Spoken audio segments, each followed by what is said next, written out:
Good afternoon, everyone. Call to order this meeting of the Thompson-Nicola Regional District for Thursday, February 5th, 2024. TNRD acknowledges that we connect with many First Nations communities across our vast regional district and today are located on the Tecumloops-Secwepemc territory, situated within the unceded ancestral lands of the Secwepemc Nation. The TNRD appreciates the partnership that we have with Tecumloops-Secwepemc and respect the territory and land on which we gather today. Today, we would like to welcome alternate director Andrea Inwards, who is attending today on behalf of Director Laird. And Director Sow and Director Stamer are both attending from Zoom land.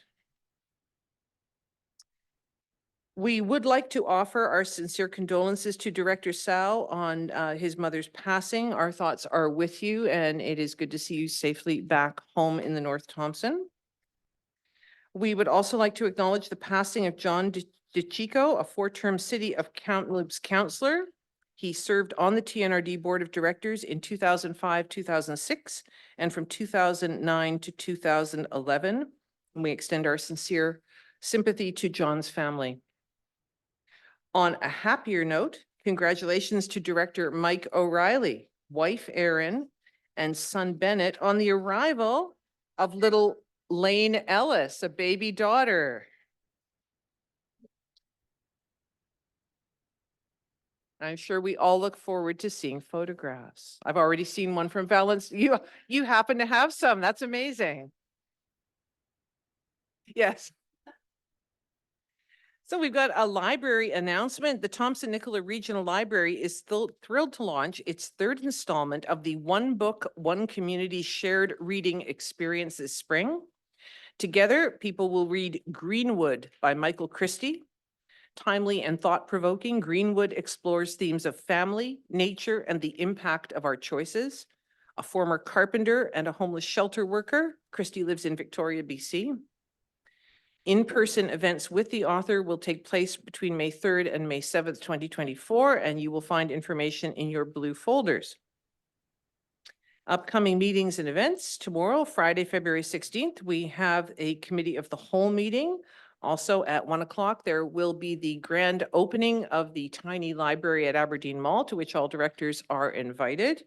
Overflow will, I understand, be by the subway across from the tiny library because it is only 352 square feet and I don't think we'd all fit in it at the same time. On Thursday, March 7th at 9 a.m., we have the Electoral Area Directors Committee meeting. March 7th at 1:30, we have a regular board meeting. And on Friday, March 8th, starting at 8:30, we have a strategic planning session. Today in your blue folders, you will find a communications handout regarding the library's latest One Book, One Community read. There is a letter to the City of Campbell River from Minister Farnworth regarding the Community Safety Act amendments and regular mail. Are there any additions to or deletions from the agenda? CAO Hildebrand. Chair Roden, the strategic session was canceled just recently and maybe the update who didn't come to your notes, so didn't want to confuse anyone. Well, I will just cross it off my chair's announcements and pretend I never said it. Here we go. Director Middleton. All right. So deletions from additions to the agenda. Seeing none, we move ahead to consider the minutes of the regular board meeting that was held on January the 18th. I think that was, okay, Director Getz, Director Sarai seconded. Are there any errors or omissions? Seeing none on the question, all those in favor, opposed, that is carried. And I believe that the two gentlemen in Zoom land, we do need to hear you verbally give your vote. So if you could both give us a yay, that would be wonderful. Yay. Thank you. Yay. Thank you kindly. All right, we move on to delegations. We have a building infraction, stop work order and do not occupy in electoral area E. There is an opportunity for the owners to make representations to the board respecting building infraction to be assigned upon receipt of an application. Do we have anyone here to speak to this item? Your Worship, the applicant contacted me last week and they asked to speak. They have been provided with the Zoom link and I believe they're currently on the line. All right, thank you. If you're on the line, you can go ahead now. Hi, is this regarding 70 Mile location? Yes, it is. Excellent. Your Honor, what we have here is basically as soon as we had that issue, I got someone who's gonna basically who bought that cabin and it's gonna be moved, except because of the COVID, and after that, a lot of anyway. At the end of the story is the person has invoice that they are going to remove it as soon as the snow melts or whatever they told me. I don't live there, of course. So that cabin is going to be gone as soon as the snow is going. That's what I have. And All right, also we're in process of making our plan to actually build. What happened was twice we tried to subdivide this land in last previous 3 years or 2 years. On our applications, kind of like went into the process and then didn't get approved, and so both attempts were kind of like unsuccessful. So now we're trying to just build a proper cabin for ourselves to move in, and that's basically that's why it kind of like took forever, and that's it. all right, thank you. Does anyone have any questions? So just to be clear, you are saying that the 512 square foot dwelling that is the subject of this, you are planning on tearing it down? Is that what I'm hearing? Yes, basically, as soon as the snow is melting, that thing will be gone, and I can call the building department ASAP and ask him to come and check it out. That it will be gone, including the deck that is there too. Okay. Thank you. Pardon me? Director Tsao, you have your hand up? No, I lowered it. I was just about the deck, but he clarified it, so. Anyone else have any questions or comments? No? All right, thank you very much. We move along to, oops. Item 7.1, unfinished business, and this is regarding the stop work order and do not occupy in electoral area E. We do have a recommendation. What is the board's wish on this? Director Ranta, thank you. A seconder? Director Stankey, thank you. Discussion.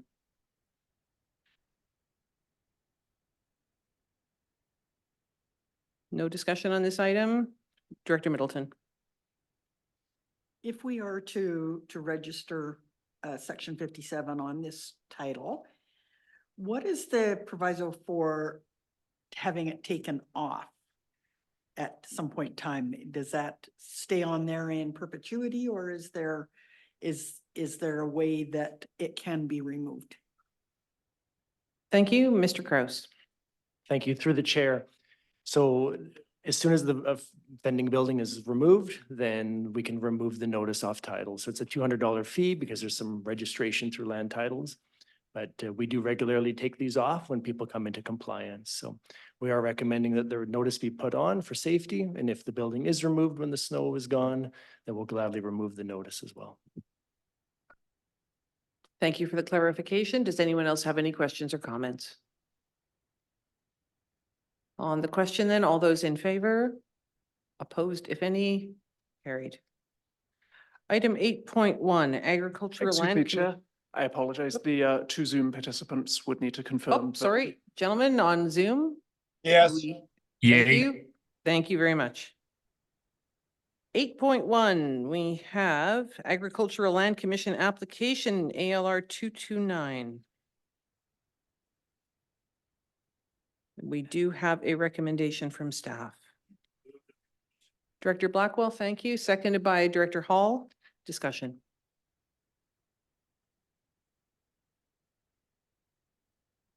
No comments or questions? All right, on the question, all those in favor, opposed, if any, carried. 8.2 zoning amendment bylaw. Oh, Chair- sorry, gentlemen on Zoom. Yes. Thank you. Director Sao, Sorry, I forgot to mute. Yay. thank you. 8.2 zoning amendment bylaw number 2824, Laclusion Road. Thank you, Director Sarai, seconded by Vice Chair Smith. Discussion. Anyone have any questions or comments on this? And I do not think that all of these public hearings in conjunction with a regular board meeting will come to the same regular board meeting. No, Mr. Kraus is shaking his head vehemently. That's good. So no questions or comments on the motion then. All those in favor, opposed, if any, carried. Gentlemen on Zoom? Yay. All right, Yep. thank you. 8.3 zoning amendment bylaw number 2833. Director Blackwell, seconded by Director Morris. Thank you. Discussion. Director Newstader?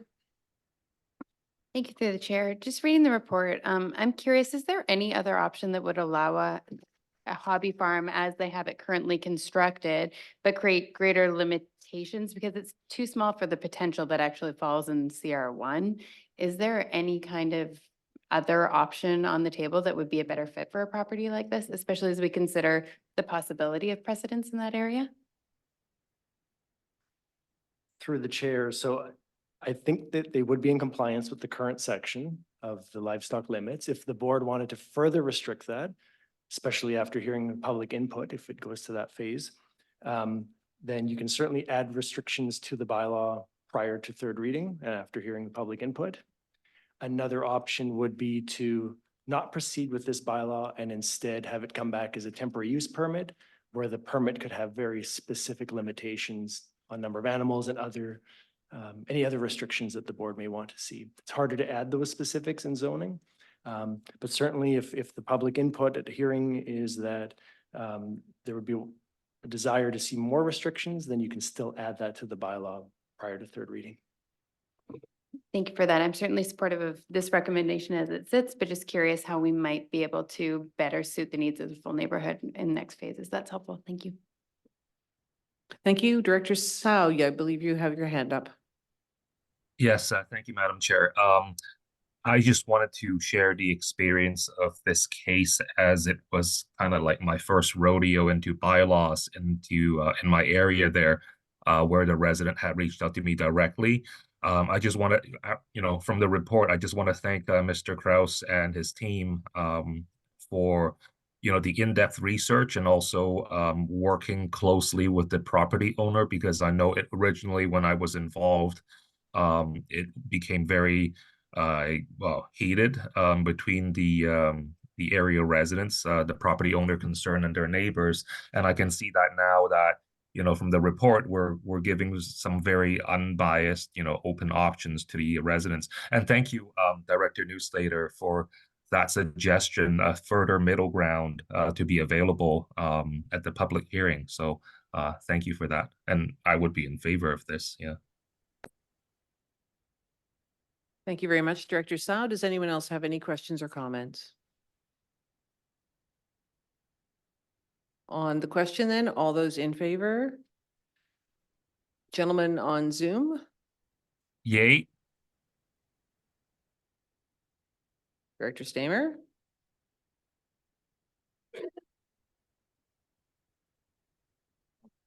Thumbs up? Okay. Corporate Officer Lois, do we need a verbal or is a thumbs up from the gentleman in question sufficient? Yes, I've got it. Thank you. Okay, thank you. Thank you. The point is moot. All right, so that is passed then. We move on to 8.4 zoning amendment bylaw number 2837. We do have a recommendation. So moved. Director O'Reilly, seconded by Director Thorpe. Thank you. Any discussion on this? Questions, comments? On the question, all those in favor? Opposed, if any? Gentlemen on Zoom? Yes, Thank you. That is carried. 8.5 zoning amendment bylaw number 2838. Director Houghton, seconded by Director Newstater. Discussion. Questions, comments? Seeing no hands up, all those in favor? Opposed, if any? Gentlemen yay. on Zoom? Yay. Thank you. That is carried. Move on to item 9.1, temporary use permit application number TUP 70 in electoral area E. Director Blackwell, seconded by Director Ranta. Any discussion on this? Director Getz? Yeah, it's just, when I was reading this, this is for temporary use of two RVs. But they're talking about, they're gonna have to put in a septic and sewage system. And I'm wondering what the timeline on that looks like and the cost involved. And I'm assuming where these RVs are, that septic system once put in would be for the cabin that they're talking about. Is that correct? Through the chair, that's correct. So we've been working with the property owner who tells us that they are intending to build a home and put in a septic system. So they're going to design that system to accommodate their new house. But in the meantime, they'd like to be able to use the RVs. So in terms of timing, basically, if the permit's approved, it will allow RV use subject to being connected. So their timeline will be up to them, but they won't lawfully be able to occupy those RVs until the system's in the ground. Thank you. Are there any other questions or comments? On the question then, all those in favor? Director Stamer and Sal? Yay. Thank you. Anyone opposed? That is carried. Chair Roden, I apologize. I just wanted to draw your attention. I believe Director O'Connor has now also joined on the Zoom call, so you'll need to verbally confirm with her as well. All right. Hello, Director O'Connor, and just thank you for joining us. Good to see you here. And just a reminder that because you are on Zoom, whether you vote in the affirmative or the negative, we do have to hear a verbal vote from you every time there's a vote. Yes, it is tedious. We move on to 10.1. We have the CAO's verbal report. CAO Hildebrand. Thank you, Chair Roden, and good afternoon, board members. I just have a handful of short updates for you, and then I have Mr. Kelly also with a few updates that are on the agenda today. So first off, finance year end is complete and the annual budget is starting soon. So I wanted to just share that the finance department has been all hands on deck throughout the month of January to prepare the year end financial statement ahead of the annual audit. As is typically for this time of year, the finance department puts a lot of extra time and effort in over the weekends and evenings to get this done. I believe we are in good position. We are in good position to begin our annual third-party audit performed by BDO. This will begin on February 21st, and BDO is scheduled to bring those results back to this board on March 21st.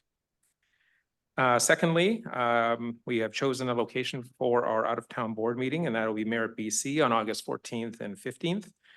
Preparations are underway for the board tour and out-of-town meeting that'll take place on those 2 days in the beautiful Nicola Valley. We're planning an interesting tour through some of the TNRD's historic ranch lands along Old Merritt Highway 5A, and we'll be overnighting in the city of Merritt. The board meeting will actually occur in the city of Merritt as well the following morning. I know all directors and staff always look forward to getting out of this this office or this conference room and being able to see some of our electoral areas and member municipalities and experience our diverse region. Thirdly, I wanted to do a quick update on the Premier's Task Force. The Premier's Task Force continues to be very busy with weekly meetings as we close out our mandate by the end of February. We are in the process of refining our recommendations and action items to ensure that we have full alignment throughout the ministries and organizations that we've been working with. We continue to make really good progress, and I'm proud of the change that's taking place. Our goal at the beginning was always to try to impact the 2024 season as best we could, but of course, there's going to be some things that are going to continue to evolve and shape going forward that are slightly longer term. Real-time change and implementation of recommendations or actions are occurring within the associated ministries, which is really great to see. We do expect to wrap up the task force by March 1st.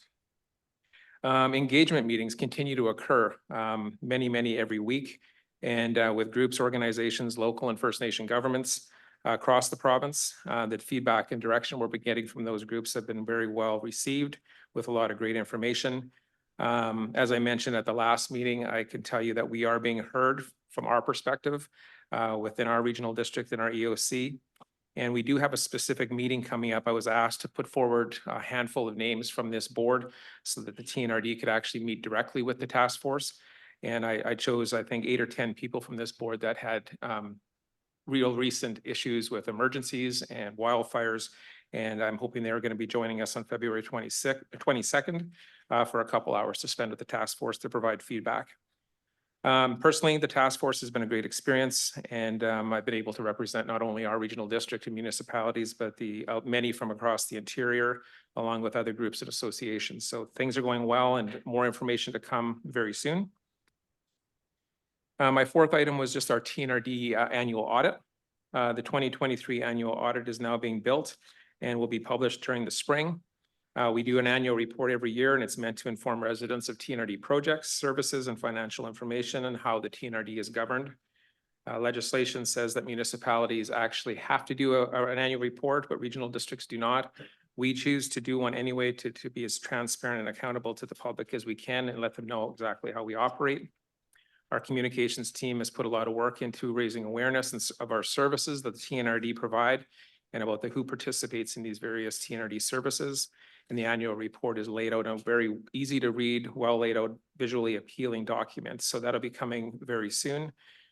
We have accomplished a lot in 2023, and the annual report will explain many of those achievements.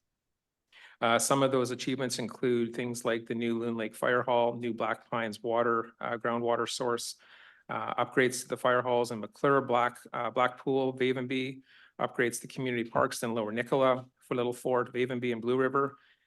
We also brought in fire protection service to Monty Creek, opened a new library in the Aberdeen Mall, received millions of dollars in grant funding, and put in 5,800 staff hours into our emergency operations center and during floods and wildfires. So copies will be provided as soon as they're available, and this will be coming up later this spring. And then finally, as we talked about at the beginning of the meeting, the tiny library, the grand opening is coming up on February 17th. We are doing a Friday session as well at 1 o'clock, as Chair Roden mentioned. The Saturday is more the public opening that'll have fun activities for the whole family in the center court at Aberdeen Mall. The tiny library has been doing very well and surpassing expectations to date. So now if I could, I'd like to pass it over to Mr. Kelly for a few updates from him. Yeah, thank you. Good afternoon, Board of Directors. I just have a few things as part of feedback. Certainly wanting to provide monthly and regular updates to this board through the work that I do in my position. Firstly, the Local Government Leadership Academy was 2 weeks ago. We had a number of electoral directors as well as directors from the City of Kamloops who attended. Presentations will be archived on the UBCM website, or pardon me, the Local Government Leadership Academy website for those who are unable to attend but are still interested to learn more about what was discussed. There was a letter that was sent to CAO Hildebrand, but certainly wanting to bring it to the attention of the board from the Member of Parliament, Frank Caputo. Certainly wanting to seek feedback more broadly around what the board would like to see when it comes to federal advocacy priorities. To date, since starting my position, our priorities have been focused mainly on provincial issues, but there is certainly an opportunity to start advocating at a federal level, depending on what those priorities are set out by the board. More specifically, the letter from the MP outlines funding opportunities and where we might be able to advocate more broadly in advance of the federal budget. I know that when I sent out in advance my report topics, we did have one director who sort of outlined some areas that might be of interest for the board when it comes to federal advocacy, certainly around route development for the airport and range of air service providers. Continued federal advocacy on expanding the scope and parameters for the Canadian Communities Benefit Fund and the communications connections, as well as federal waterways. Another topic that was raised was the idea of utility systems and water utility systems. Coming up next week, UBCM is hosting an engagement session for the proposed Land Act amendments. The Zoom link is available online for any of those who are wishing to attend from the comfort of your own homes, but the TNRD will also be hosting something here in our civic building for those who wish to participate in person. SILGA and UBCM advocacy. I know that coming later on the agenda is some resolutions that were drafted by directors.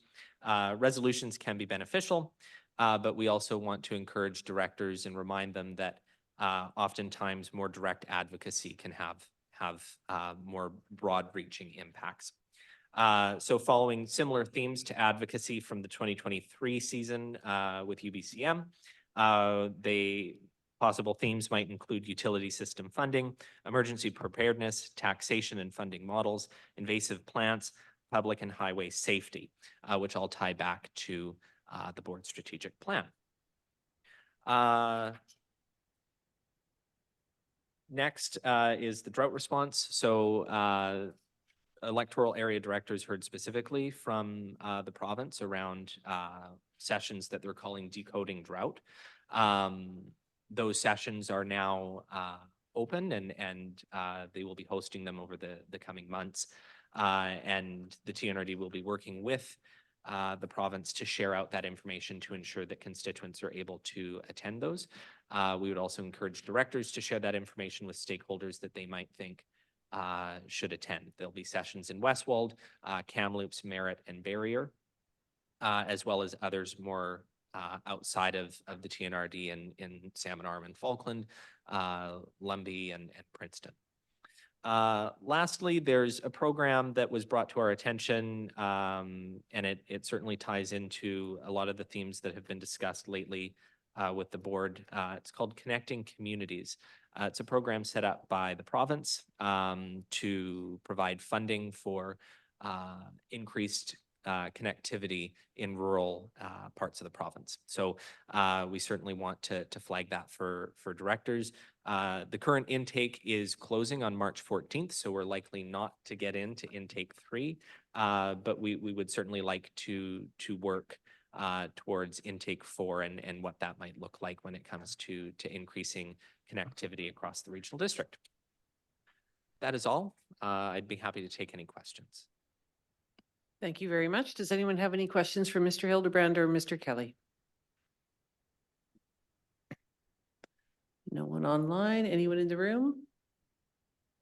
Director Sao, thank you. Thank you, Madam Chair, to Mr. Kelly. I remember at FCM, they were talking about the CCBF arrangement being up for renewal or renegotiation. Is that this year, 2024, where the amounts run out and that they're advocating for more from the federal government?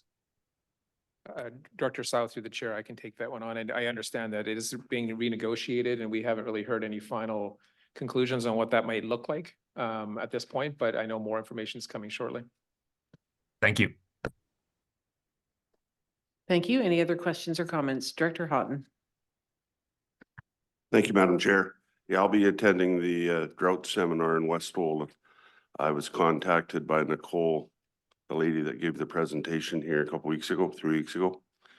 And we had a good chit chat on the phone yesterday, and I'm going to attend the meeting in Westwold next week. Thank you.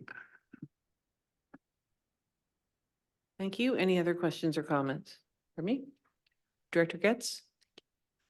Thank you. I was talking to Mike Knopf, just to let everyone know that because of the snowpack situation, Merritt is going to be moving into level 3, starting now. Just so we can get our citizens used to the fact that we're going to have a bit of a drought this year. So Merritt will be moving into level 3. Might sound a little drastic this early in the year, but we simply just haven't had the snowfall or the rain. So we're just getting our people ready. Thank you, Director Smith. Thank you, Chair. On the connecting communities, is the timeline still fairly rigid as to when all of these rural communities are going to be connected? Or do you even know that? Or do you get a sense of the goalposts being moved every time we talk? Yeah, thank you, Director Smith, through the chair. The timelines certainly for intake 3 are very rigid. It's unclear as to whether or not those timelines around intake 4 will be the same, but it does seem that the province continues to move the goalposts. As we heard at LGLA, there was quite a comprehensive presentation around connecting communities, and that even their own maps might not necessarily be accurate when it comes to who has access to internet and cell coverage. How much influence do we have in that decision-making process other than putting our hand out? Not that much, other than putting our hands out. Right. It might very well be a topic that we can advance at UBCM when it comes to meeting with ministers and their staff. But outside of the program that they have set up, I would say that we don't have much influence. Thank you. Any other questions or comments? All right, thank you very much, gentlemen. We move on to 10.1.2 Gold Country Services Bylaw. We have 3 separate recommendations. Thank you, Director Ranta, second by Director Thorpe. Discussion. Questions, comments? Nothing online. On the question, then all those in favor? Opposed, if any, carried. Online, please. We can just get Yay. your vote. Yay. Thank you. Yay. Recommendation, we have a second one. Director Blackwell, Director Newstater seconds. Thank you. Discussion. On the question, all those in favor? Online? Yay. Yay. Thank you. Opposed, if any? Move 3. Carried. Thank you. Move 3, Director Stamer, seconded by Director Sarai. Any discussion? On the question, all those in favor? Yay. Yay. Yay. Thank you. Opposed, if any? That is carried. Item 10.1.3, contract award for primary 911 call answering service. We do have a recommendation. Second. Director O'Reilly, seconded by Vice Chair Smith. Discussion. Questions or comments? Nothing online. No questions for Mr. Vieira? All right, on the motion then, all those in favor? Online? Yay. Yay. Yay. Thank you. Opposed, if any? That is carried. 10.1.4, local authorities, emergency management regulations. This is for information only. This was the TNRD submission. We had previously written to them from the board.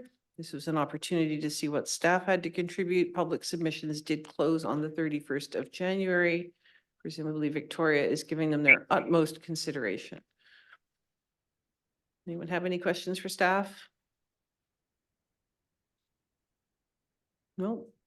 Thank you very much for the very comprehensive letter with the concerns from the regional district. All right, we move on to 10.1.5, financial and operational impacts of moving alternate waste transfer stations into regional solid waste service. And Mr. Vieira, I understand you would like to speak to this. Yes, thank you, Chair. And I just requested to provide a little bit more background to this report before it's discussed by the board, because I've received a few comments and questions from board directors in the lead up to this meeting. So I just wanted to make sure everyone was on the same page before it's discussed at the board. So I realize there's a lot to unpack around these proposed changes because we're going back quite a ways in the history of decisions made by previous boards around this issue. So to recap, the history is in 2008, this board adopted a solid waste management plan that was a major shift in the direction of how solid waste was managed by the TNRD. So kind of the highlights of that included actually restricting access to the transfer stations and having staff at the sites at the transfer stations and landfills. Prior to that, it was just a free-for-all open 24/7 to people or bears or whoever wanted to come. At the same time, we introduced a region-wide recycling program. We also introduced disposal fees for the first time. There was 3 landfills that were closed or to be closed and replaced with full-service eco depots.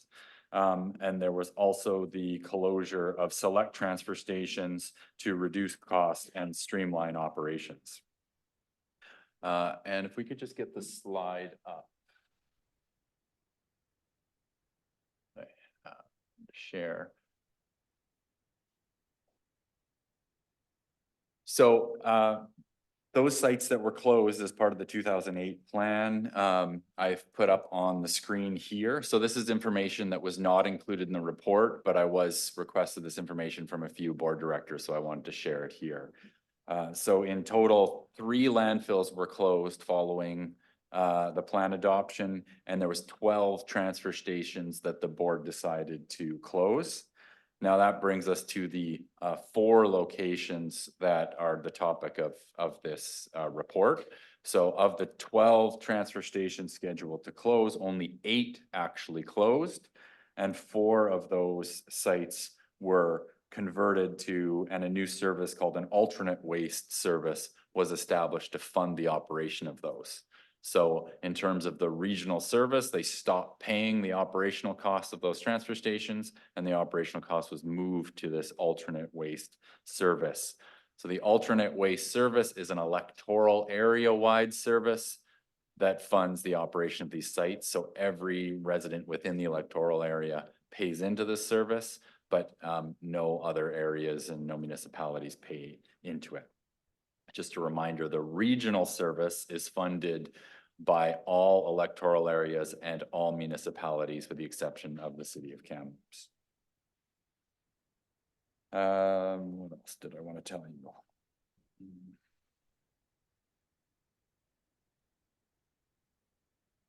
Oh yeah, so in addition, the alternate waste services that exist also fund curbside collection in both area J and in area B. So this is where every each of these sites or scenarios was a bit unique. So for example, you'll see the Avola transfer station was closed back in 2008, but it was replaced with a curbside collection service funded by the alternate waste service. And in area J, the curbside collection service that did exist being offered by the Savannah Improvement District was expanded to include a portion of that electoral area.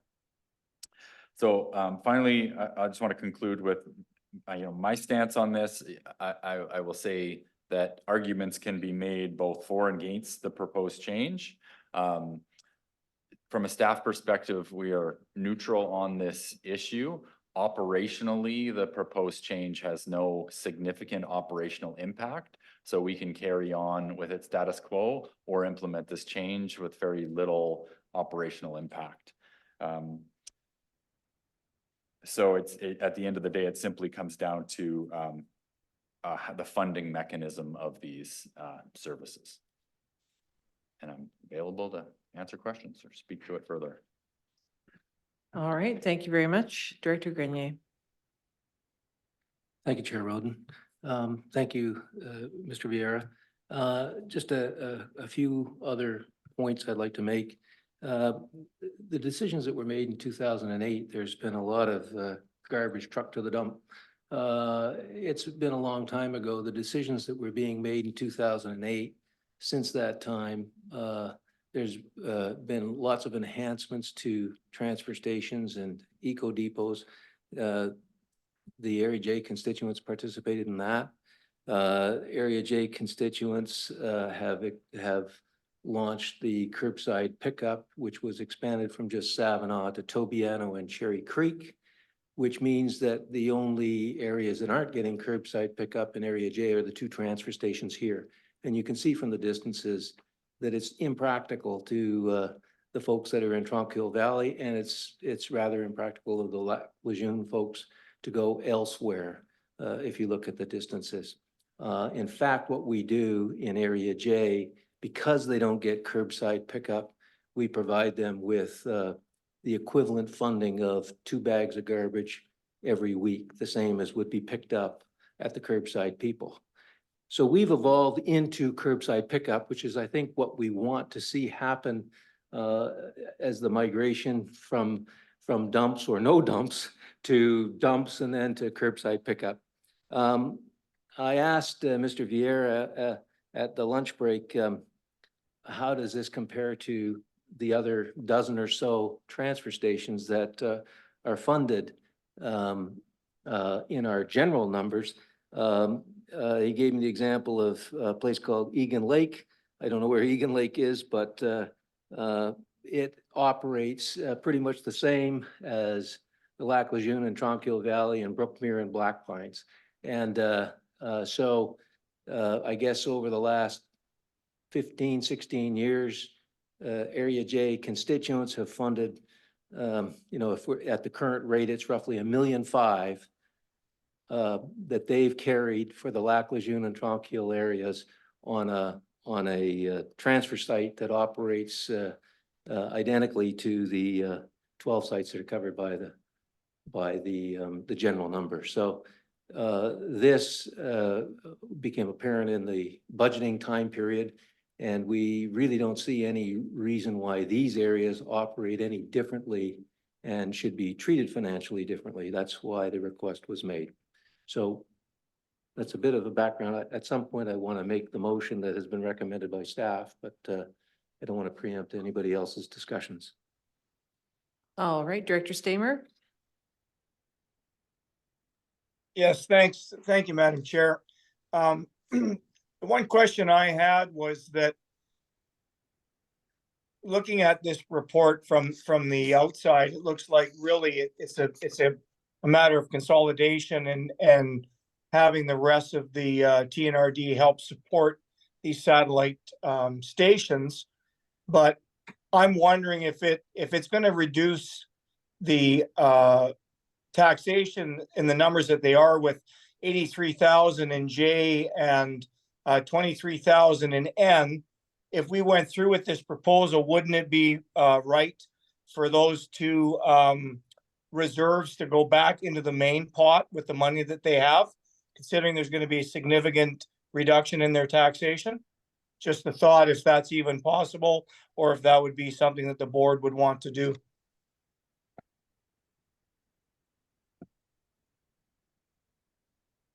Mr. Vieira?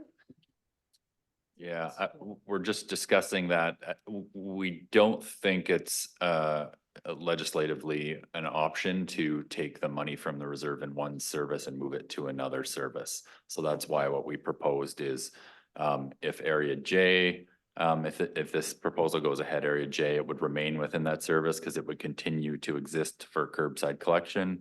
And in Area N and P, it would be refunded to the taxpayers who paid into that specific service. So just for clarification, not only are they going to get a reduction in their taxes by amalgamating into the main solid waste management plan, but they're also going to get another reduction because of the money that's in the reserve. Yes, through the chair, that would be correct. The first year would be the additional tax benefit of the refund from the reserve fund. Thank you for that. Thank you. I have Director Thorpe. So I'm going to play devil's advocate a little bit here. There were 12 that we originally closed or were planning on closing in 2008. Of that, 4 of them decided that they were going to, 3 electoral areas decided that they were going to fund it on their own rather than close. So these other 8 higher up the screen, for example, let's look at the Clinton, the Big Bar Clinton, that's 63 kilometers away. That's the furthest one. It was closed. What happens to all these other ones that were closed?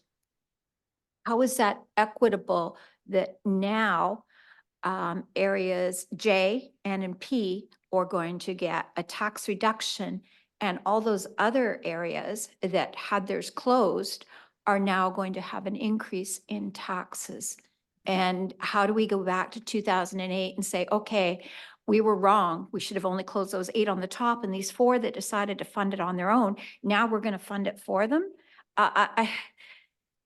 It's a tough quandary. I don't know which way I'm going to vote on this one, to be honest, but I'm trying to look at it equitably because 3 of the areas are going to benefit from this.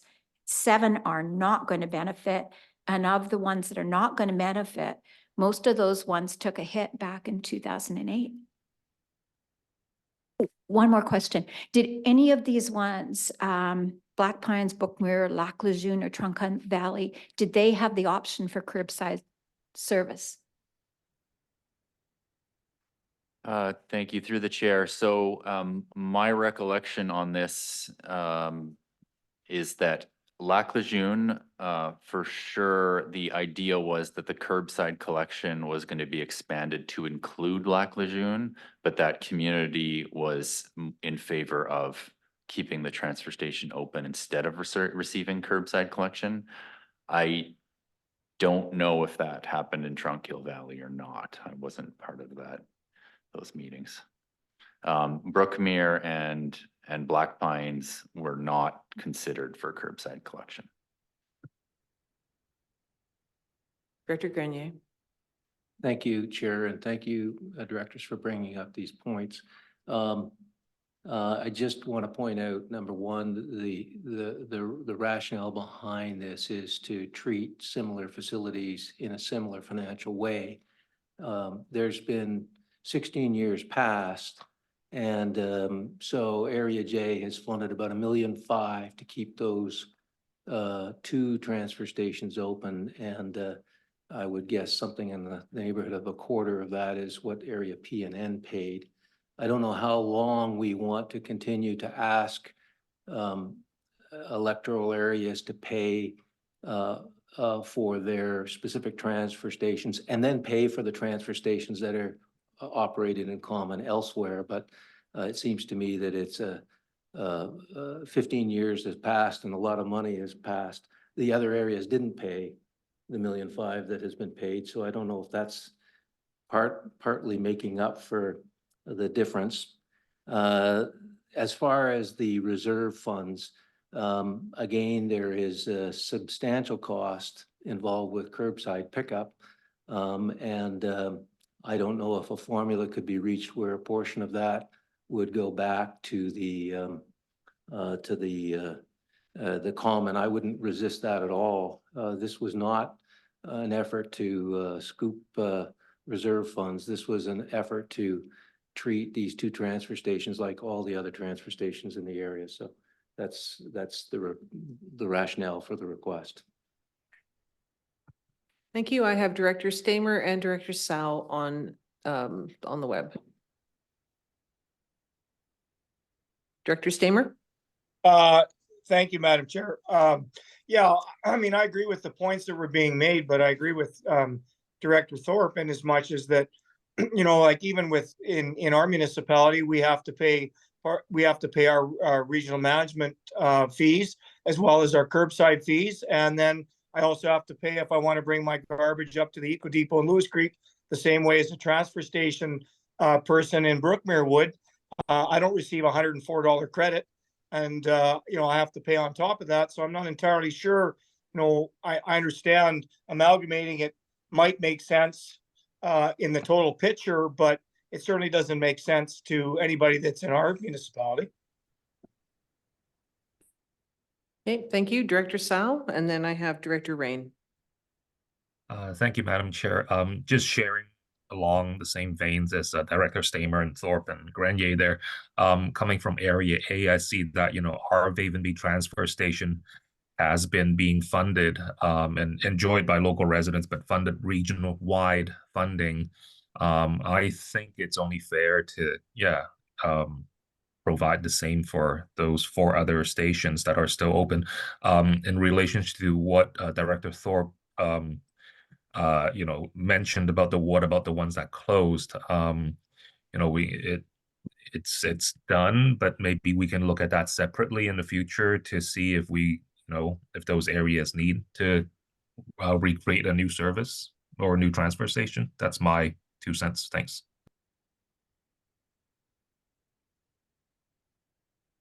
Okay. Thank you. And next I have Director Rain.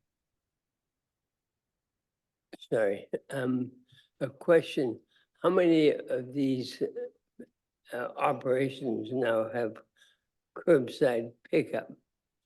And who pays?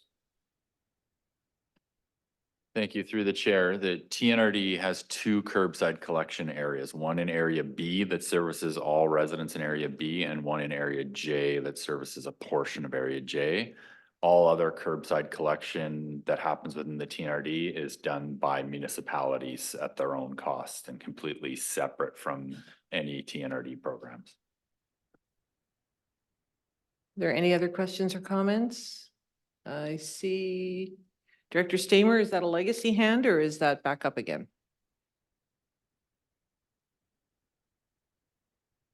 Legacy hand. All right, Director Grenier. Just to follow Oh. up with the question on that Director Rain asked. Area J pays for the curbside pickup as municipalities pay. So we pay for the curbside pickup. We pay for 2 of the 3 transfer stations that are in Area J, and we contribute to the fix-up and the improvements to all of the other community transfer stations in Eco Depot. So we pay 3 times, and 2 of those are transfer stations that operate identically to the dozen transfer stations that are in the general fund. I just wanted to make sure that everybody understood that the cost to Area J is far, far greater than the 2 transfer stations. The curbside pickup, which is the right thing to do, costs about 3 times as much. So we're heading in the right direction in terms of curbside pickup, and we're asking for these transfer stations to be treated like everybody else.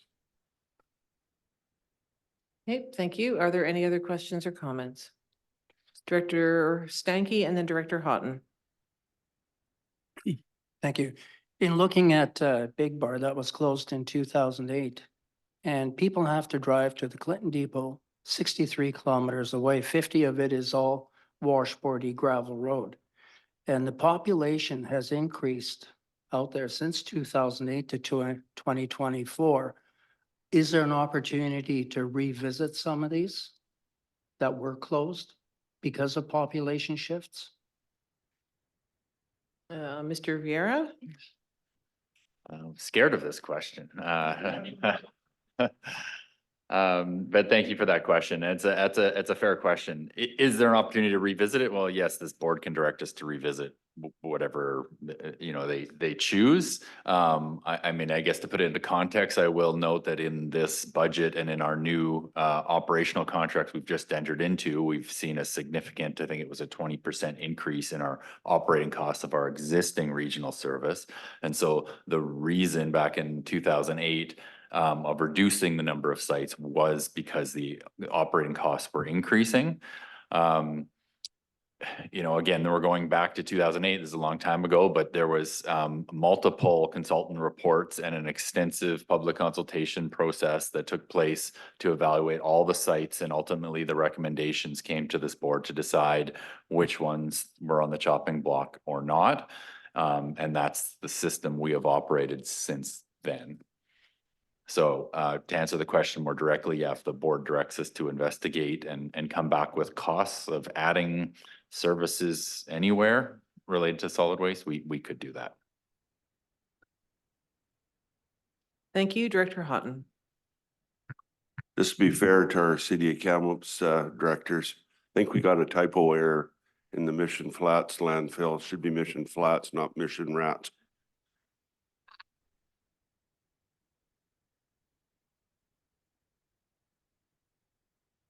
That was not intentional. All right. Are there any more questions or comments?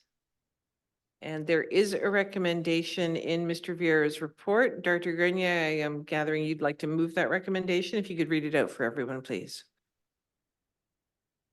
Thank you, Chair. That the board approve ending the practice of funding the operating costs of the transfer stations at Lac Lejeune, Tronquil Valley, Brookmere, and Black Pines from an alternate waste service funded through the EA taxation, and that all associated operating costs be funded from the regional solid waste service funded through regional taxation effective 2024. Thank you. Do I have a seconder? Director Houghton, thank you very much. Is there any further discussion, questions, comments on that recommendation? Now, is this a weighted vote for all directors except the City of Kamloops directors? Thank you, Chair Roden. Under Section 209 of the Local Government Act, on all resolutions and every reading, the adoption and appeal, etc., of bylaws respecting the administration and operation of a service, excepting general administration, each director who is present and represents a participating area for the service is entitled to vote and has the number of votes assigned to that director under Section 196. So as City of Kamloops does not participate in this service, Kamloops directors would not be voting on this. The remaining directors will be voting with weighted votes. And there are only 3, apart from the City of Kamloops, that have weighted more than one vote, and that is the City of Merritt with 3, electoral area P with 3, and electoral area L with 2. Thank you. All right, so if there are no further questions or comments on the motion, please, and please keep your hand in the air so that your name can be tabulated since it is a weighted vote. All those in favor of the recommendation, please raise your hands. All right. Online? Director Stamer, are you in favor or opposed?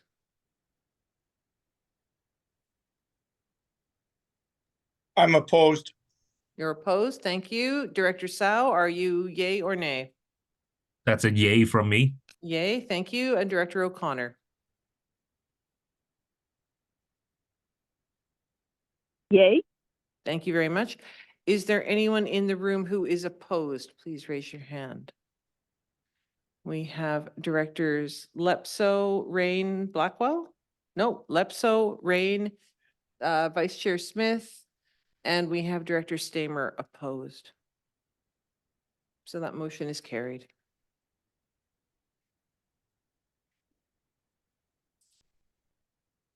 We move on to 10.1.6 Community Emergency Preparedness Fund. We do have a recommendation. Move the recommendation. Second. Director Sarai, seconded by Vice Chair Smith. Discussion.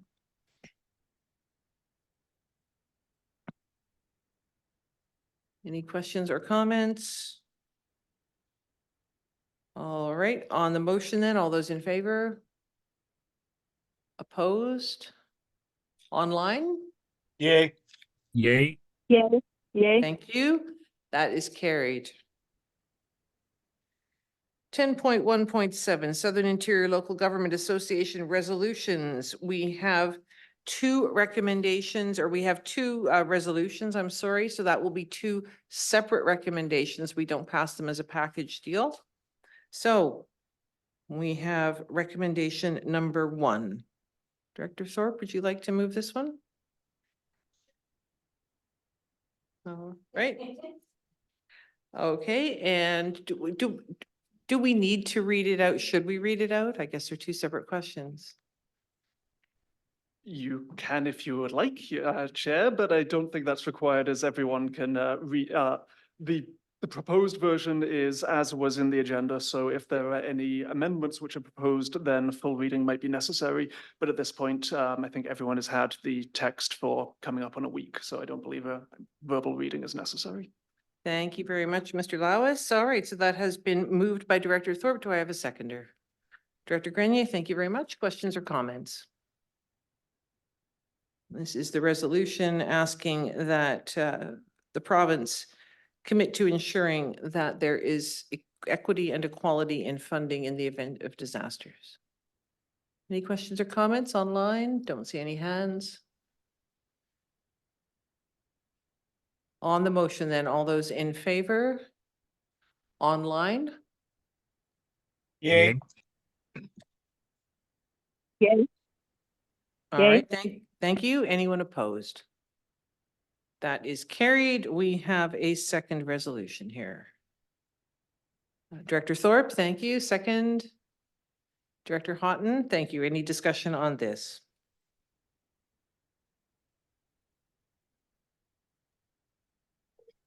Discussion, questions, comments? Nothing online on the question. Then all those in favor? Online? Yay. Director O'Connor, thank you very much. Is there anyone opposed? That is carried. Item 10.1.8, Savinaw Community Water System Reservoir License of Occupation and Right of Way Renewal. We do have a second. Director Ranta, seconded by Vice Chair Smith. Is there any discussion on this?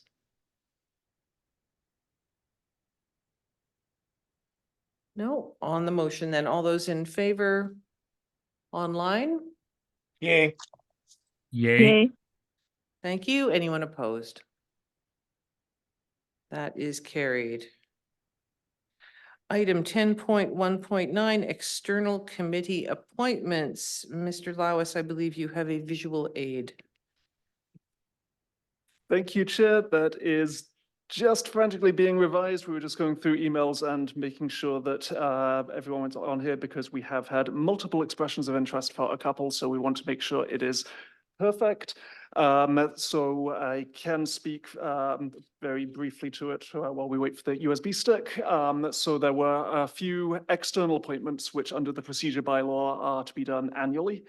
The MFA one in particular did attract some interest. We have 3 people who have expressed interest in that. That would be Directors O'Reilly, Grenier, and Thorpe.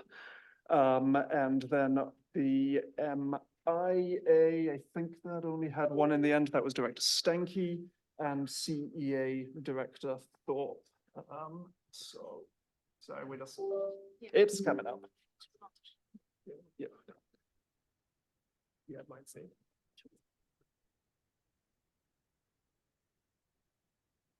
The computer is being ever so slightly slower than is convenient. But so as I was saying, as there have been multiple expressions of interest, we will be balloting. The procedure bylaw doesn't actually give us very strict instructions on this, but I would recommend that, oh yeah, sorry, Kamloops Airport Authority was the one that, I knew there was another one with multiple ones. So we would propose that for the contested positions, that the directors who wish to be considered for the role be given 1 minute to speak about their interests or qualifications for this role. And then we would need to ballot. We have the ballot box and ballots available. So depending on members' level of attention or interest, we can have everyone speak and then do a single election, or we could conduct the election separately. Thank you. So, Director Thorpe. I'm willing to withdraw if Director Riley is still interested. I was his alternate. I wasn't sure if he was going to want to do it again, given his family circumstances. So are you withdrawing for consideration for the MFA? All right. So we have Director O'Reilly and Director Grenier. We have Director Stanky has expressed interest in something which has now disappeared. MIA. That's right. But we do need an alternate for MIA as well. And we also need an alternate for the Community Energy Association. Pardon me? You said alternate, so we need it. All right, who's not in the room that we can?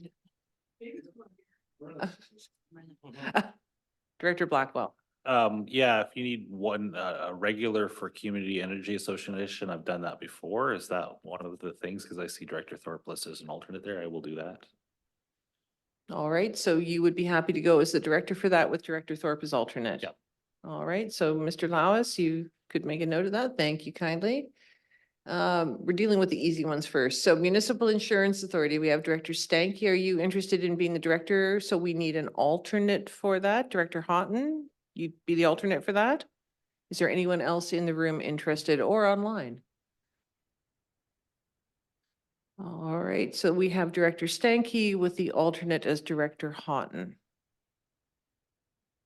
Kamloops Airport Authority, we have Directors Morris and Hall. Do either of you have a preference for who is the director and who's the alternate on that?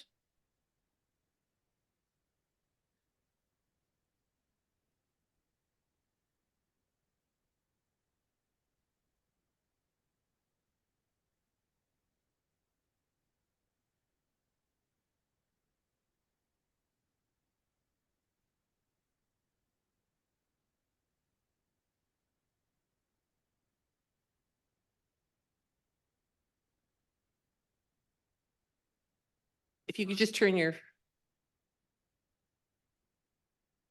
There we go. Well, look, and both of them came on. So to reiterate in a much shorter version, my interest in it was from a regional perspective in terms of airline service for people, not just in the Kamloops area, but around as well. But a pretty deep experience between some of the destinations I've worked in, where I developed airline marketing initiatives together with major airlines from across Canada. So I think I bring a skill set. So however, I will be happy to act as the alternate as well, whichever is the preference. I'll stand as the alternate. Thank you. All right, thank you very much. So we have Director Morris with Director Hall as the alternate.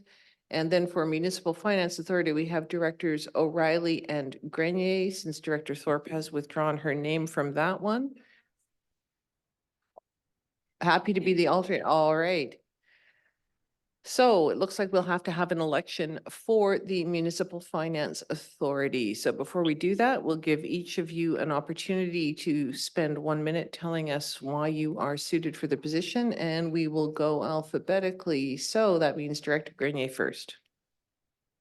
Thank you, Chair.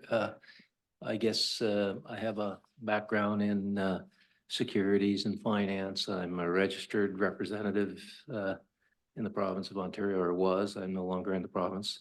I also wrote the director's exams, and so I think that I'm suited to understand the intricacies of the finance, the municipal finance. I think that last year I stepped off this. There was a lot to learn, and I've been a member of the finance committee here for a year, and I'd like to broaden not only my understanding, but take the TNRD interest to the Municipal Finance Authority.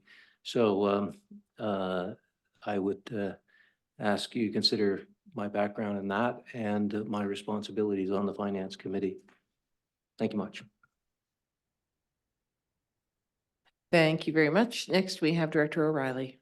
Thank you, Madam Chair. I put my name forward to serve for one more term. Initially, when I had gotten into this and how it had been done previously was they were 2-year terms, and Mr. Lois had noted that we actually technically hadn't been doing that properly previously, and that's why it's gone to every 1 year. As noted in the report, staff are looking for feedback to have this go to every 2 years instead of 1. It's hard to gain much traction when you only have 1 year. And in the report noted starting in 2025. So I look forward to hopefully serving 1 more year as a representative for the MFA. And yeah, so I hope you will for me for 1 more, and we'll see you in 2025. Thank you. Thank you very much. And Director Thorpe. As the alternate. Okay, I wasn't expecting that. I served as alternate last year. My background is finance as well. I was a personal financial planner in my previous life. I have mutual funds, and I have some estates and that sort of background. I actually, in the role as alternate, attended the MFA meeting last year in Victoria, and really came away with a lot of knowledge, and it kind of felt like I was with my people because I actually understood what they were talking about, giving my background, and felt like I was actually able to contribute something as a newbie. And I'd like to continue with that if possible. Thank you. Oh, I also sit on the finance committee along with Mike.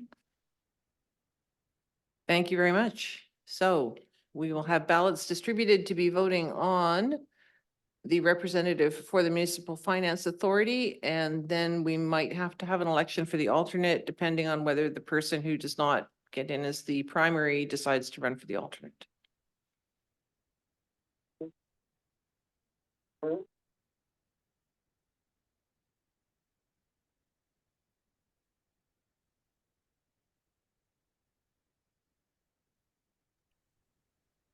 Point of order, Madam Chair.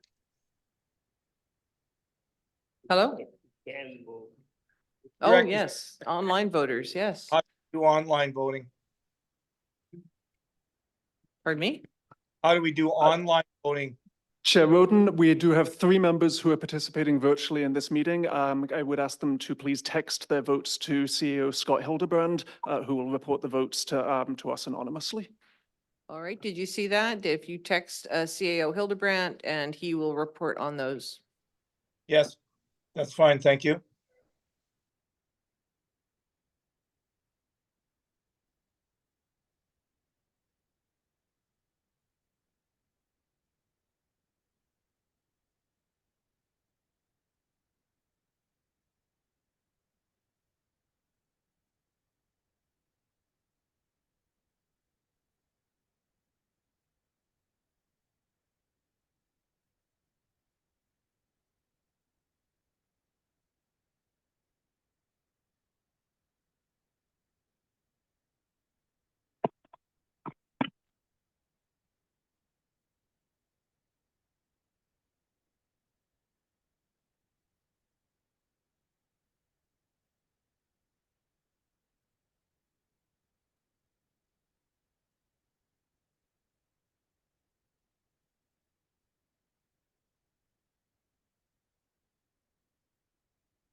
All right, thank you, everyone. We have had the results of the vote in. Director O'Reilly has been named as the victor. So that leaves us with Director Grenier. Would you like to run for alternate with Director Thorpe, in which case there will be another election?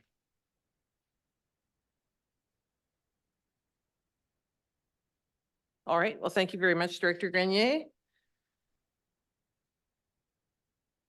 All right, so for those keeping score at home, the recommendation is that Director O'Reilly be appointed to the Municipal Finance Authority with Director Thorpe as the alternate, that Director Stankey be appointed to Municipal Insurance Authority with Director Houghton as the alternate, that Director Blackwell be appointed to the Community Energy Association with Director Thorpe as the alternate, and that Director Hall be appointed to the Kamloops Airport Authority with Director Morris as the alternate. Oh.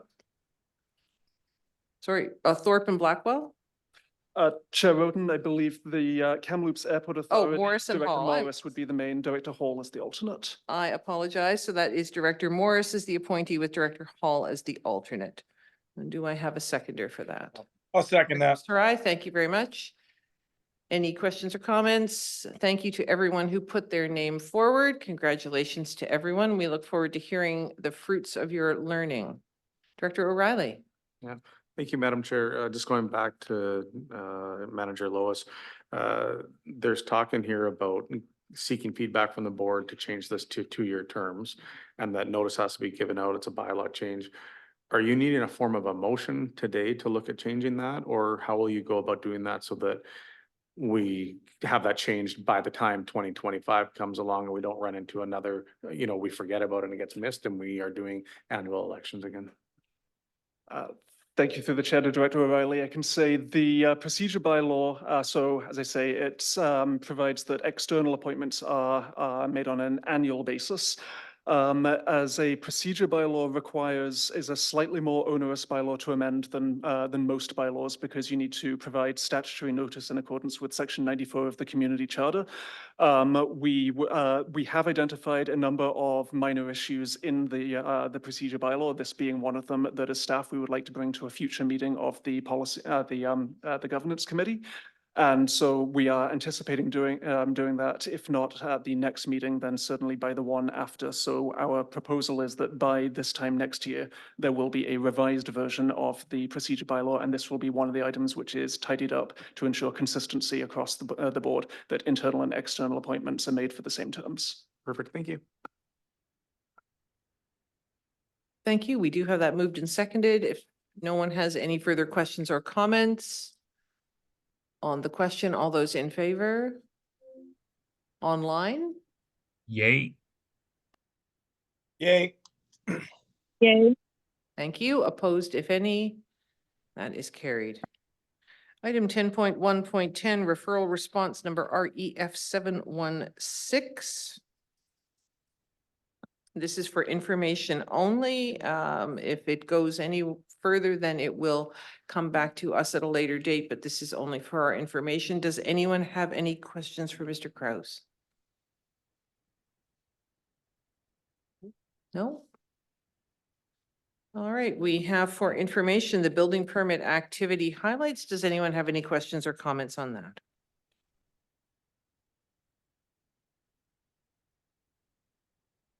Move on to committees. We have a recommendation coming out of the Policy and Governance Committee, and we do have that under item 11.2, if someone would care to make that motion. So Director moved. Bass, thank you. Director Thorpe, second. Do we have any questions or comments? The Board of Directors approved delegation and invited presentations policy number 1.5.1. No questions or comments? Seeing no hands in the air on the question, all those in favor? Online? Yay. Yay.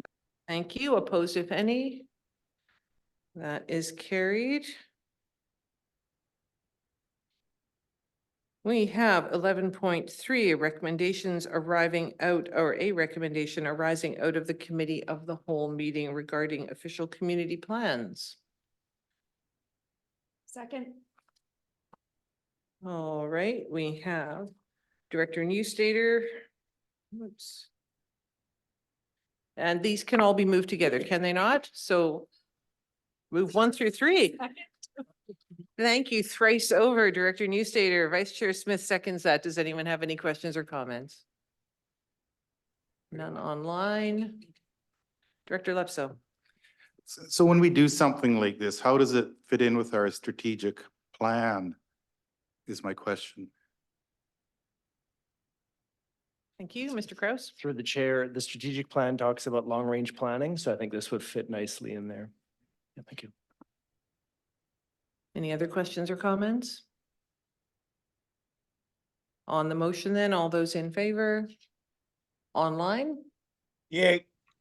Yay. Yay. Thank you kindly. Anyone opposed? That is carried. All right, we have action requested Economic Trust of Southern Interior.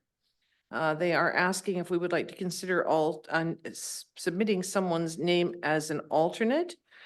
We do not have to make that decision today. We currently have, there are 3 people appointed to ETSI. They're simply looking for an alternate. It does not need to be someone from around this table. It can be a council member, or it can be a member of the public. If any of the EA directors have an alternate who they think would be interested and would be effective. So come back, I think, or submit your suggestions in writing to CAO Hildebrand or Mr. Lawes, and we will come back to this at another meeting. Director Blackwell.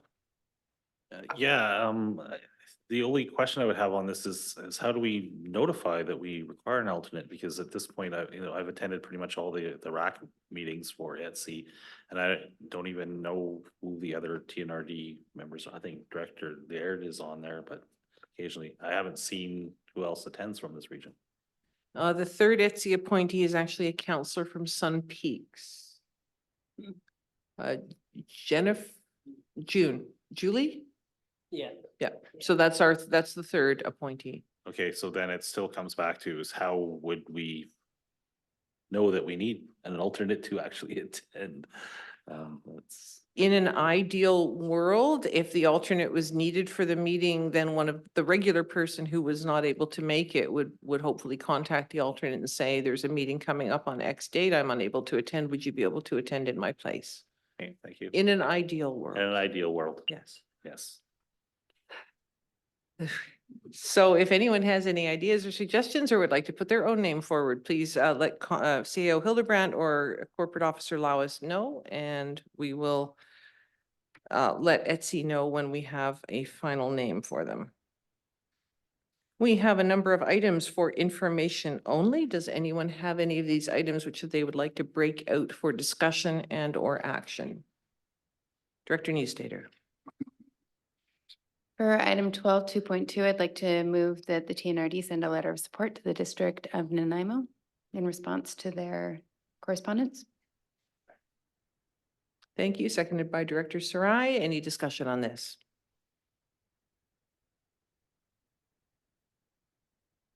On the question, all those in favor? Online? Yay. Yay. Thank you very much. Anyone opposed? That is carried. Anyone else have any items that they would like to discuss from the information correspondence?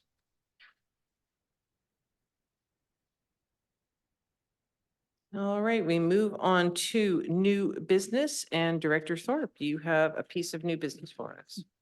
Thank you.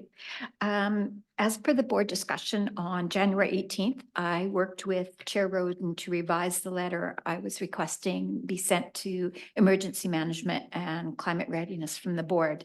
Yesterday, I sent the letter out to all of the board members. Do you need me to read the letter, or are you good with the correspondence you received?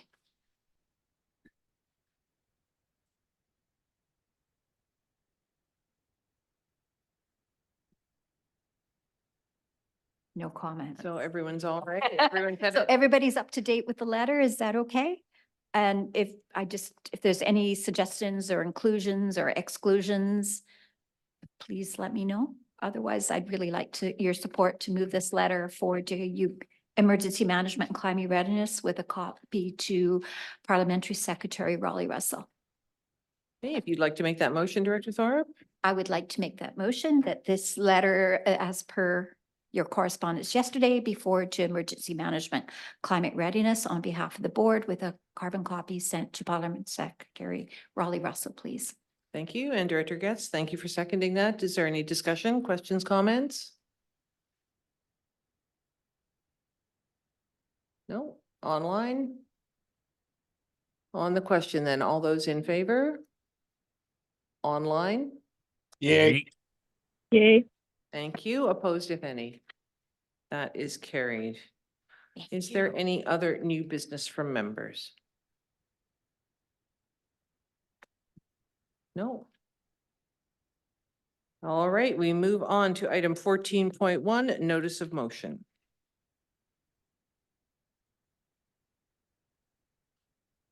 Director Thank you. Thorpe, if you could maybe just turn your microphone off. I was excited. Sorry.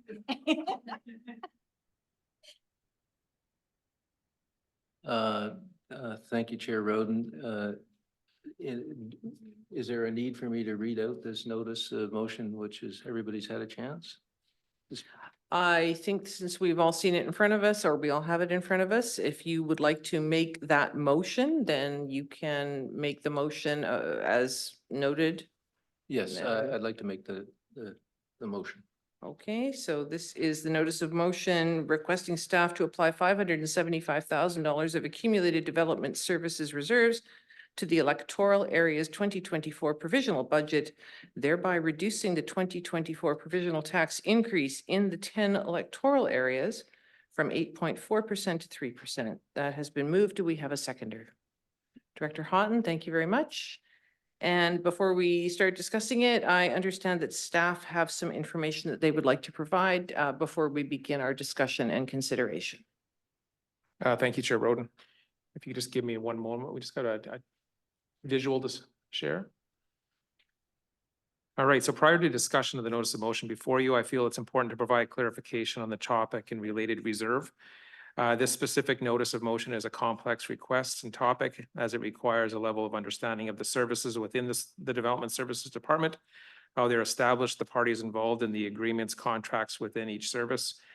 The notice of motion is before the board today to allow you to consider if you agree with the concept being suggested, and if you would like further information provided by staff to make an informed decision.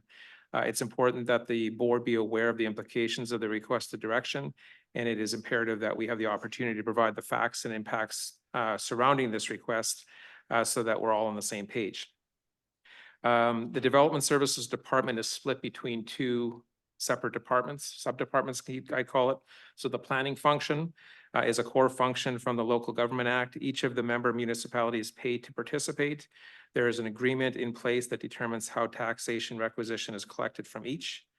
In the building standards inspection side, it's established by bylaw for the collection of taxes from the EAs. And in addition to member municipalities participate by way of contract for these who have chosen to participate. Over the years, many municipalities have participated, including the City of Merritt and Sun Peaks prior to incorporation. Ashcroft, Cache Creek, Chase, Clearwater, Clinton, and Logan Lake are currently participating. These municipalities pay a base yearly fee, plus TNRD retains all permit fee revenues. All of this together have contributed towards this reserve or surplus over the years. Building Services has a reserve called the Building Service Reserve.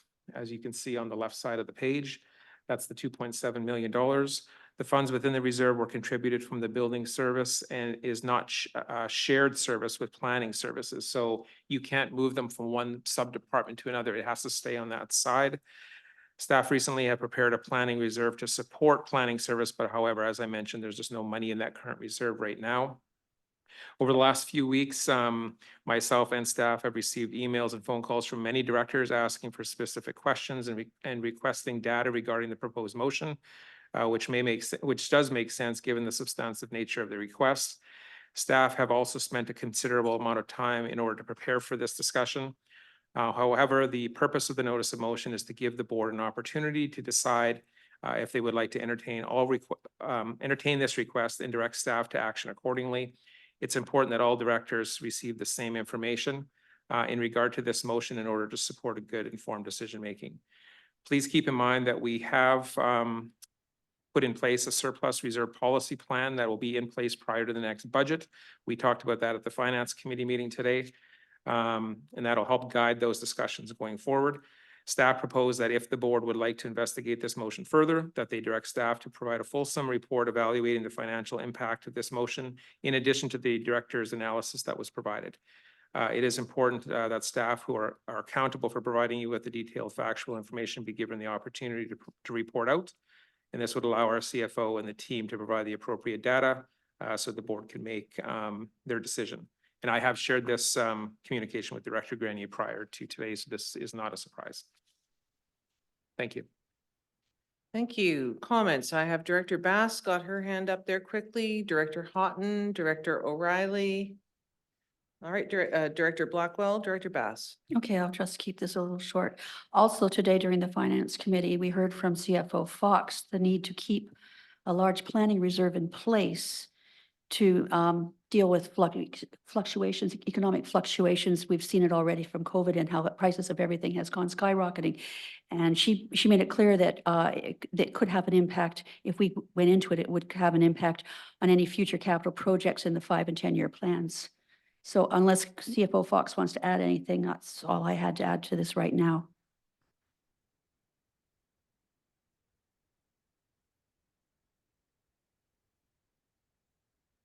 You're okay. Director Houghton. Thank you, Madam Chair. As an EA director, I think it's very important that the 10 of us or the 8 of us late last year, December, at one of our EA meetings made basically had our backs against the wall and with our utilities in our various 8 areas, we had some important decisions to make to keep funding these in the times of good times and bad times. It seems like we've been band-aiding them for a lot of years, and now that the time has come to put some money into reserves there for the long haul. And I think this is using a small part of the reserve funds to ease the pain, if you want to use that term, for the 8 electoral areas especially, that made some bold moves for a considerable cost increase to the residents in those 8 electoral areas for not only just 1 year, but over the next 5 years, so that we could put money in reserves for those systems that today don't have any. So it was Director Grenier's idea, I believe, to take a small portion of reserves that, you know, to help the residents in these 8 areas. Times aren't the easiest. Seems like there's exceptional budget increases here, there, and everywhere. And this was using part of the, I think that electoral areas only get to have one budget. We don't vote on other municipalities' budgets. And one way to ease the pain for these 8 areas down the road. Thank you. Thank you, Director Houghton. I have Director O'Reilly, Director Blackwell, and then Director Rain. Thank you, Madam Chair. I've got a few comments towards this. I won't be supporting it. I find the motion in general somewhat divisive. It starts to pit EAs versus municipalities, and that's not what we want to do.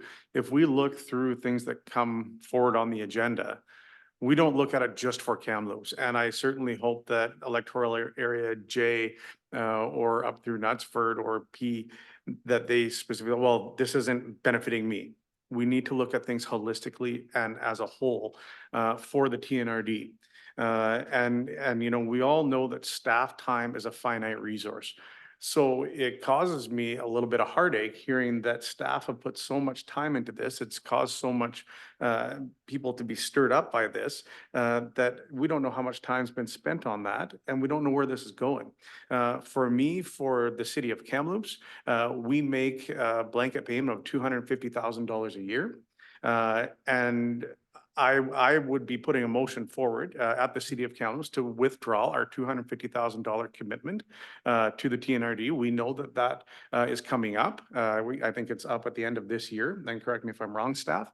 But to me, this would be a donation of $250,000 from the taxpayers of the City of Kamloops to the electoral areas, directors and areas.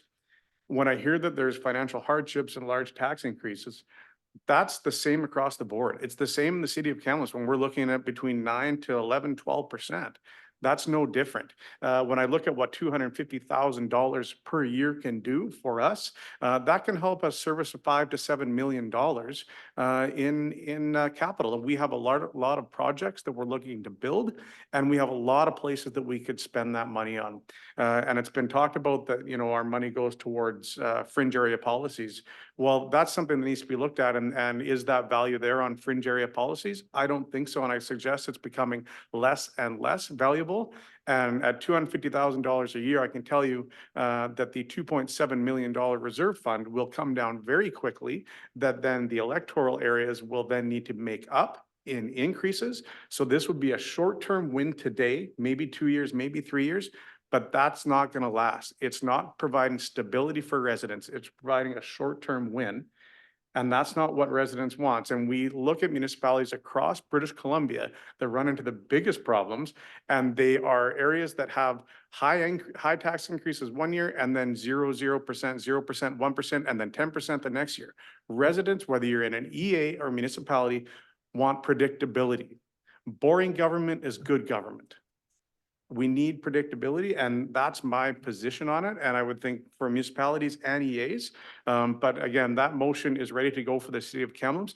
I know I have overwhelming support from the councillors of the City of Kamloops to move that forward, and that $250,000 would be withdrawn from the TNRD planning services. So I will not be supporting the motion as it's written today. Thank you.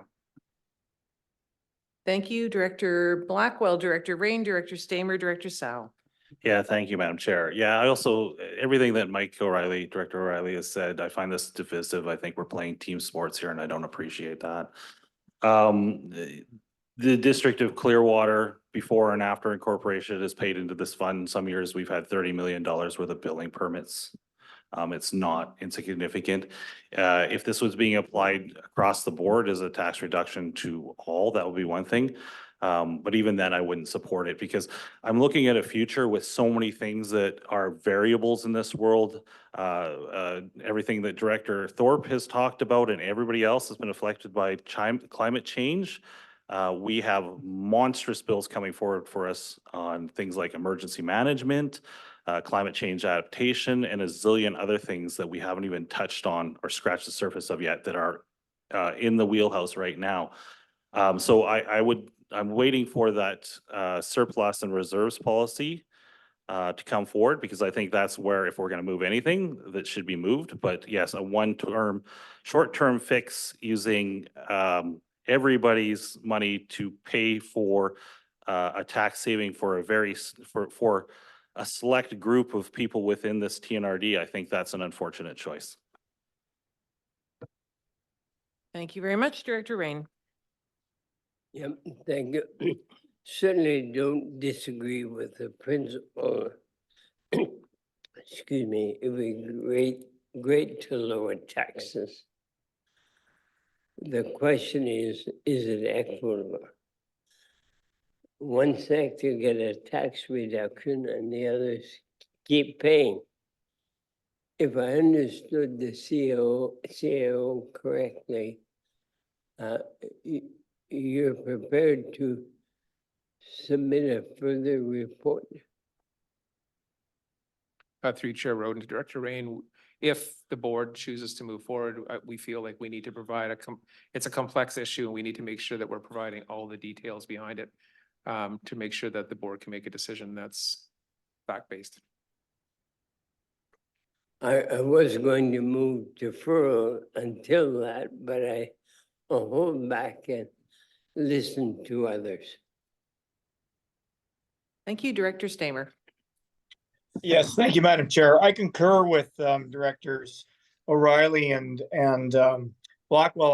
I discussed this at length with Director Grenier the other day, and I mean, it's similar to what we talked about earlier with the board agreeing to, you know, basically waive the fees of external transfer stations and having the rest of the TNRD, you know, amalgamate those costs.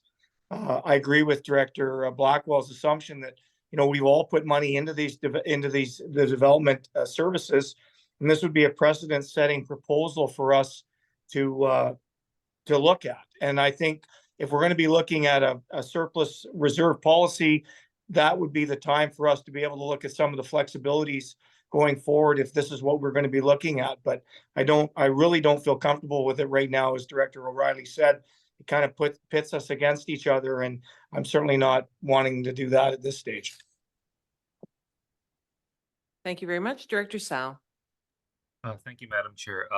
As a EA representative, I sincerely appreciate the comments from the municipal directors. Yeah, I do see that there is a bit of, you know, we're pulling from a pot that everybody has put into. I'm just wondering if it's like too late to just start look at an alternative where we look at a pot where only EAs have been, you know, putting into, or whoever's requesting the funds from, pull from a pot that they, you know, they've been only themselves have been contributing to. I wonder if that's an option. And two, that just an idea, like if, yeah, this development services surplus, that's pot, everybody's paying into it. If EA is asking for that 500, you know, $1,000 withdrawal, can we provide, I mean, that would run the reserves really low by then. If we tack on a similar ratio to municipalities to lower their taxes, I wonder if those two options are even like possible. Thank you. CFO Fox. Possibly. I mean, my own thought is that if we took that same $600,000 and spread it amongst all the EAs and the municipalities, the resulting tax decrease would be negligible. Okay, yeah, thank you. Yeah. Okay, thank you. And CFO Fox is nodding, so I'm encouraged. Thank you. Sorry, I was conferring with Mr. Vieira on making sure I had some numbers, and I missed the question at the end. Director Sal was asking if there was any way that this proposed tax reduction could be spread amongst the municipalities and the EAs. So thank you, Chair, through to the board. When staff brought forward the provisional budget, we made the attempt to bring the tax rate down from what was looking like a 20% tax rate increase due to the increases in solid waste. And we've made substantial contributions from the solid waste reserve into the operating budget, which is not something we would typically do. And over time, over the 5 years, bringing that transfer from reserve down. My point being there is that my comfort level taking any more money from the reserve at this stage where we're at to bring the 5-year financial plan forward is not something that I was going to entertain. And in the final 5-year plan being brought back to you, we are just trying to maintain or slightly reduce the taxation that was brought at 8.9. So that's my long answer to say there no more attempts were being made to go after reserve funds. And in development services, we removed the amount from the planning as it was solely meant for building standards. And over the 5-year term, we're going to have to look at options to make sure that those services are reasonable. But for 2024, I'm comfortable that we're bringing something back to you that you have seen and we're comfortable with the numbers that we brought provisionally. Thank you very much. I have Director Rain and then Director Bass. I would move to defer this discussion until such time as the reserve fund policy is in place. That won't be in for another several months. Director so we have a motion from Director Rain that we defer this, not table, that we defer this until such time, this discussion until such time as a surplus policy has been developed. Staff are currently working on that surplus policy, which is being done at the request of Director Grenier and the direction of the entire board. Staff were also very clear that that surplus policy would not be able to be developed in time for 2024 budget, but they are planning on having it ready for the 2025 budget. So I see your hand, Director Grenier. We do have a motion from Director Green. Does it have a seconder? Director Bass, thank you very much. All right, so now we are discussing whether we are going to. Yes. Oh, no discussion on deferral. So, all right, all those in favor of deferring this until such. I don't get a chance to speak to the motion. Okay. This is not right. I've brought that up before on deferred, and I've been told that deferred does not stop the conversation. I've actually asked twice. Okay. So I've been told that doesn't stop the conversation, unless I'm wrong, Mr. Lawes. I'll be honest with you, Deanne shot me down twice over this, so. I can advise immediately off the top of my head that Director Getz's procedure bylaw at the City of Merritt does not incorporate Robert's Rules of Order, which the Thompson-Nicola procedure bylaw does, and this is why I am frantically thumbing through a paperback.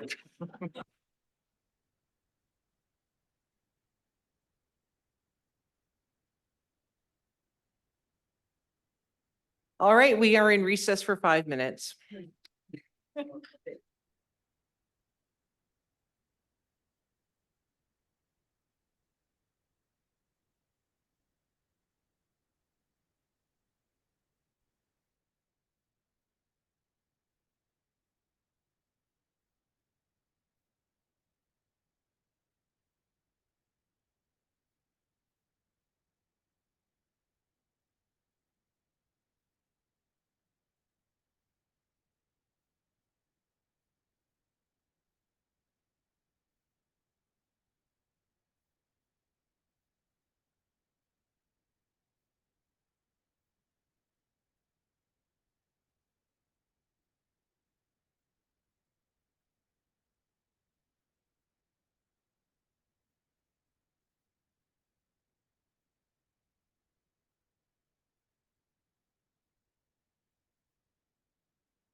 Thank you very much. Ladies and gentlemen, where we left off was we have a motion to defer that was moved by Director Rain, seconded by Director Bass.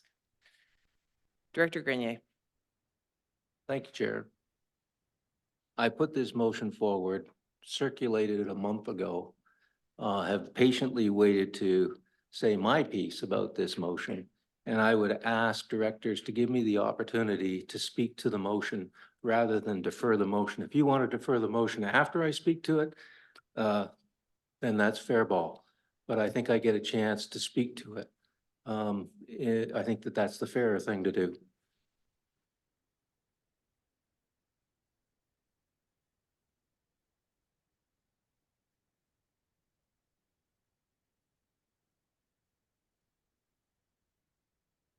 And before we let you speak, Director Grenier, Mr. Lawis, if you could just please give us the lowdown on what exactly the motion to defer means.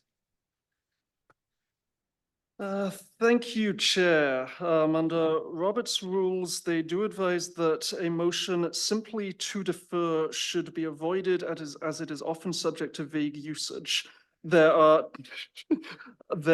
two possibilities for the motion which has been put forward, that it either be postponed to a certain time or definitely, in which case that motion is debatable, but debate is limited in that it must not go into the merits of the main question any more than is necessary to decide whether the motion should be postponed and to what time.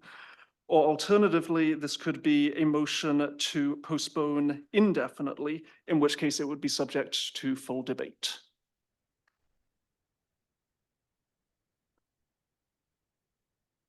Director Rain? Given that Mr. Grenier wishes to speak, I'd be happy to withdraw the motion if the seconder would concur.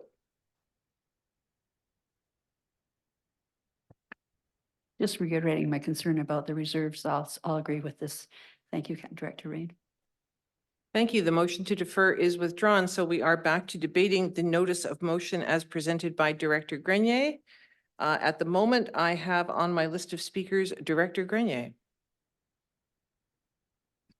Thank you, Chair Roden. There's been a lot said today. This motion is all about tax relief for electoral area constituents in 2024. In 2024, folks are struggling to renew mortgages, maintain income, put fuel in their vehicles and food on their family table. People are moving from steak to chicken, chicken to pasta, and you know what the price of pasta is. Last February, Stats Canada said consumer inflation's accelerated to the fastest pace in 4 decades. Perhaps a few of us here are old enough to recall the challenges of the 1980s. Anybody? Yeah. Ancient Mr. Ranta. Well, it's deja vu all over again. This motion acknowledges what EA constituents are dealing with now, and it provides meaningful property relief, tax relief in 2024. So how does this initiative fit with our 2024 provisional budget? Well, here's how.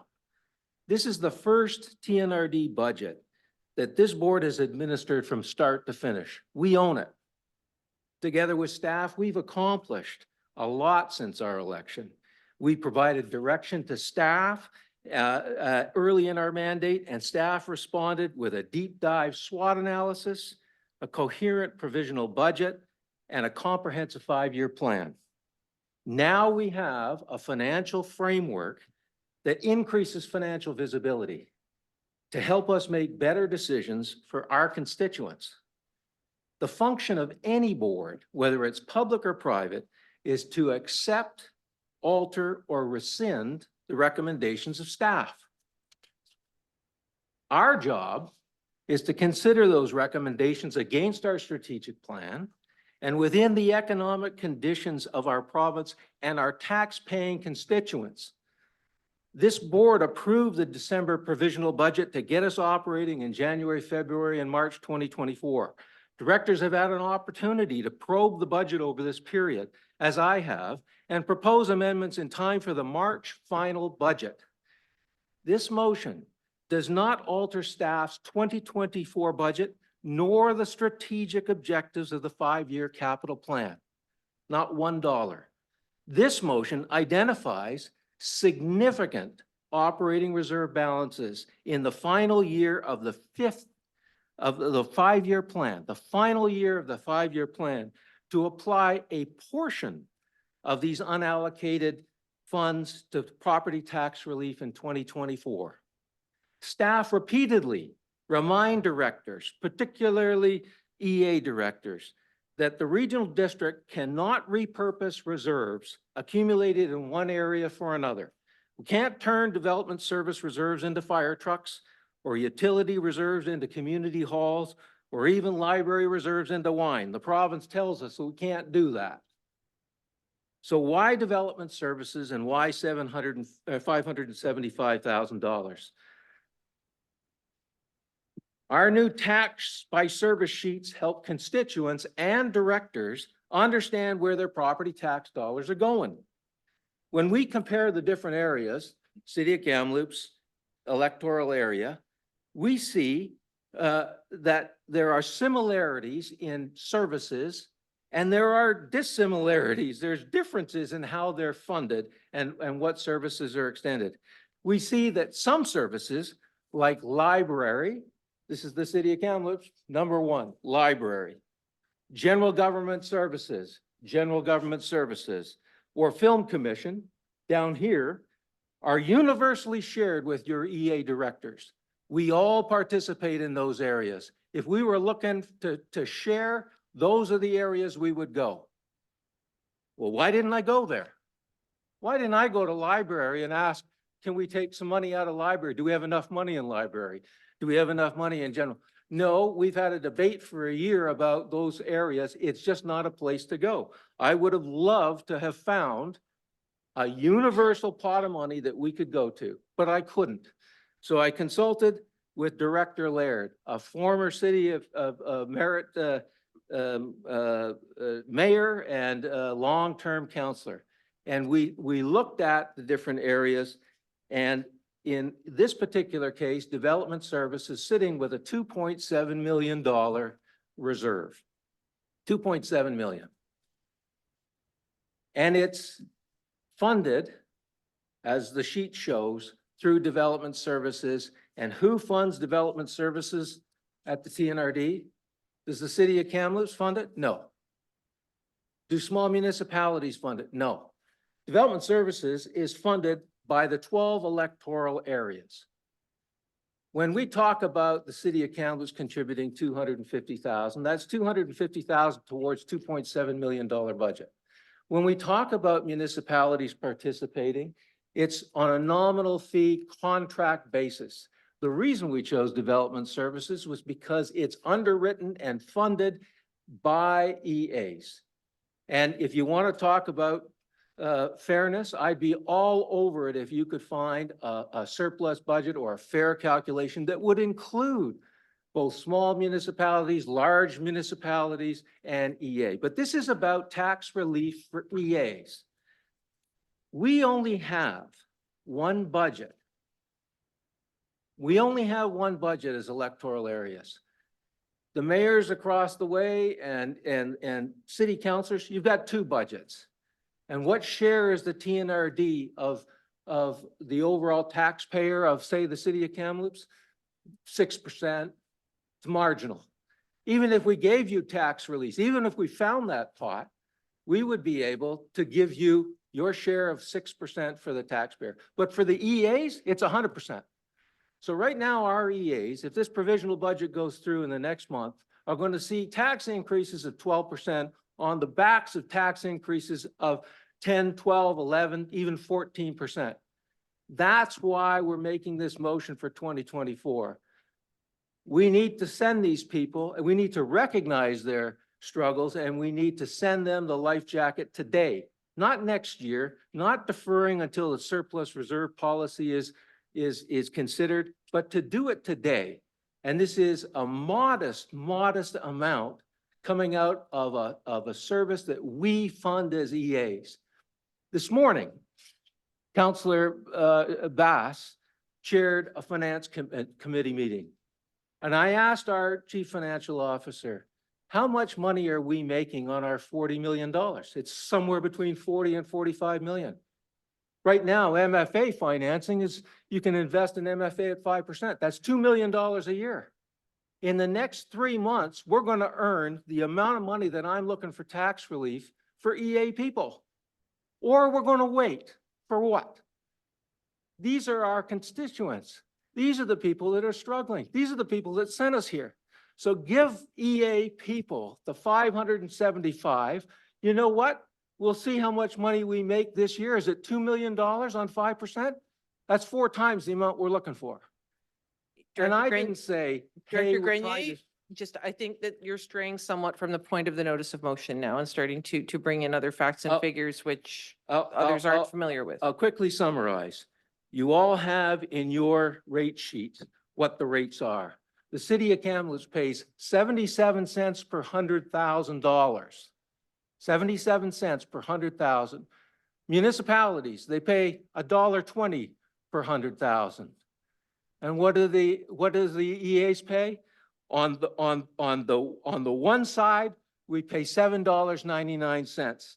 And then we also pay $1.14. That's why we chose this area, because we are the ones that are doing the funding. And we're the people, this is the only budget that we get to give tax relief to our EA people. So I would urge you to consider whether or not this is proposed as a divide or whether this is tax relief for our constituents. Please consider giving tax relief to EA constituents because we don't have another budget. Thank you. Thank you. Is it possible to put that slide back up with the little chart with the 2 sets of figures? Oh, there it was.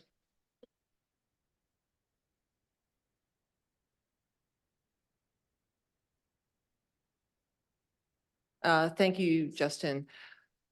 Just wanted to point out that on the side where the surplus is of the $2.7 million, 65% of the revenue for the building inspection services is permit fees. Mr. Kraus, is that, I'm reading it correctly? And I actually did math. And I went back over 5 years of building permit values for the entire TNRD. There are, of course, well, there were 7, now there are only 6 municipalities which pay their permitting fees go to the TNRD.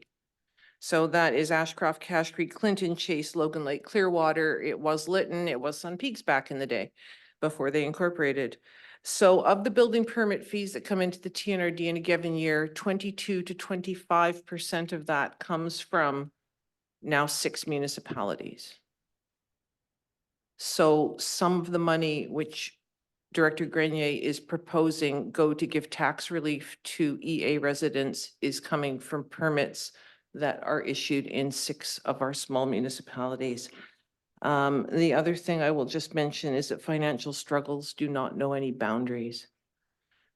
When I write grant applications in Ashcroft, I've been told that we should put down that we are from Ashcroft and we are remote, rural, and disadvantaged in our community.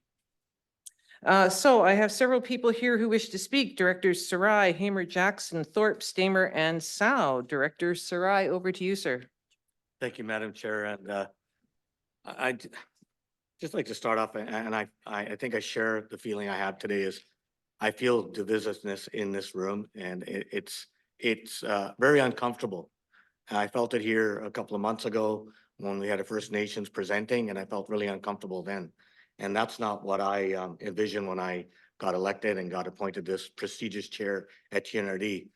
We're supposed to be one team that pulls the rope together, whether it goes up the hill or down the hill. We fight, we lose, we get up, we dust ourselves off, and we go on together.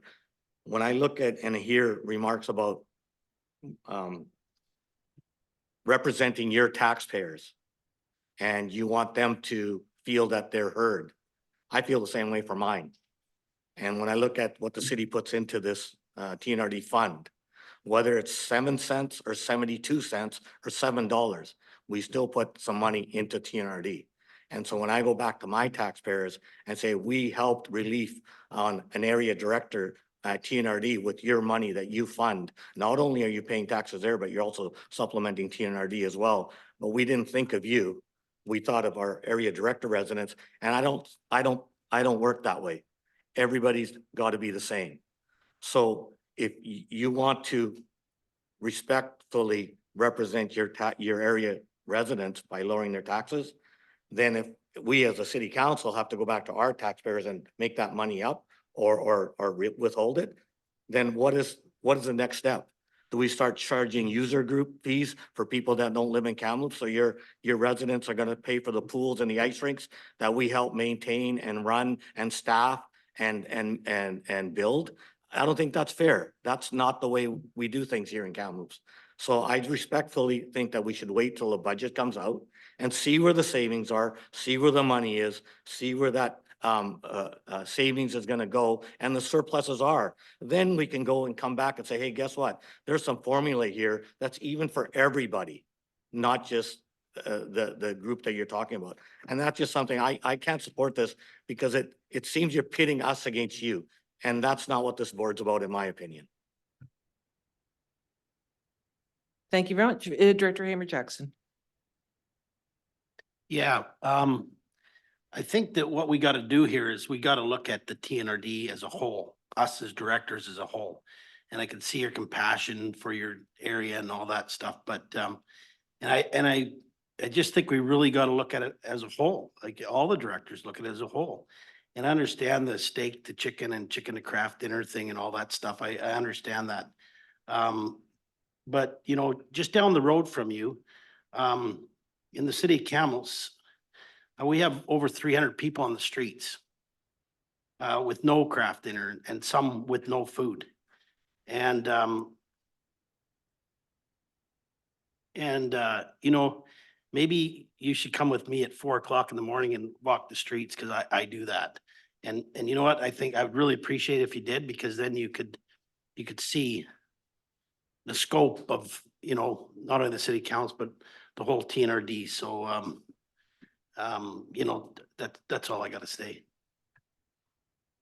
Thank you. I have directors Thorpe, Stamer, Sau, Grenier. Anyone else? Hall, Director Thorpe. Thank you, Chair Roden. First of all, I'd like to commend Director Grenier on the amount of time and effort he put into this motion. I will speak against it, though. I think we are looking at a division when we should be working as a team. I echo Chair Roden's comments about it maybe being a bit of a simplistic approach when we look at the fees and how everybody's contributing. I think about what Director Sarai and Director Hamer Jackson say about working as a team. I think right here we are looking at a short-term gain of savings. We're going to have a longer-term pain with the increases that may come down the line after this. Utilities, which the EA directors had to deal with in December, was really, really tough. And it is a result of maybe taking money or not increasing when we should have. And as a result, we're having to face bigger increases. When we look at it as a team, look at what we did today with the solid waste. There were 3 EAs that benefited from what we did today. And they went from anywhere from 12 point something to 6 point something, that those 3 had decreases in their solid waste. The rest of us as EAs and as municipalities all saw a 2.9 increase. And we did that because we are a team and we're looking at what is best for everybody. So that's my position. Thank you. Thank you very much, Director Thorpe. Director Stamer.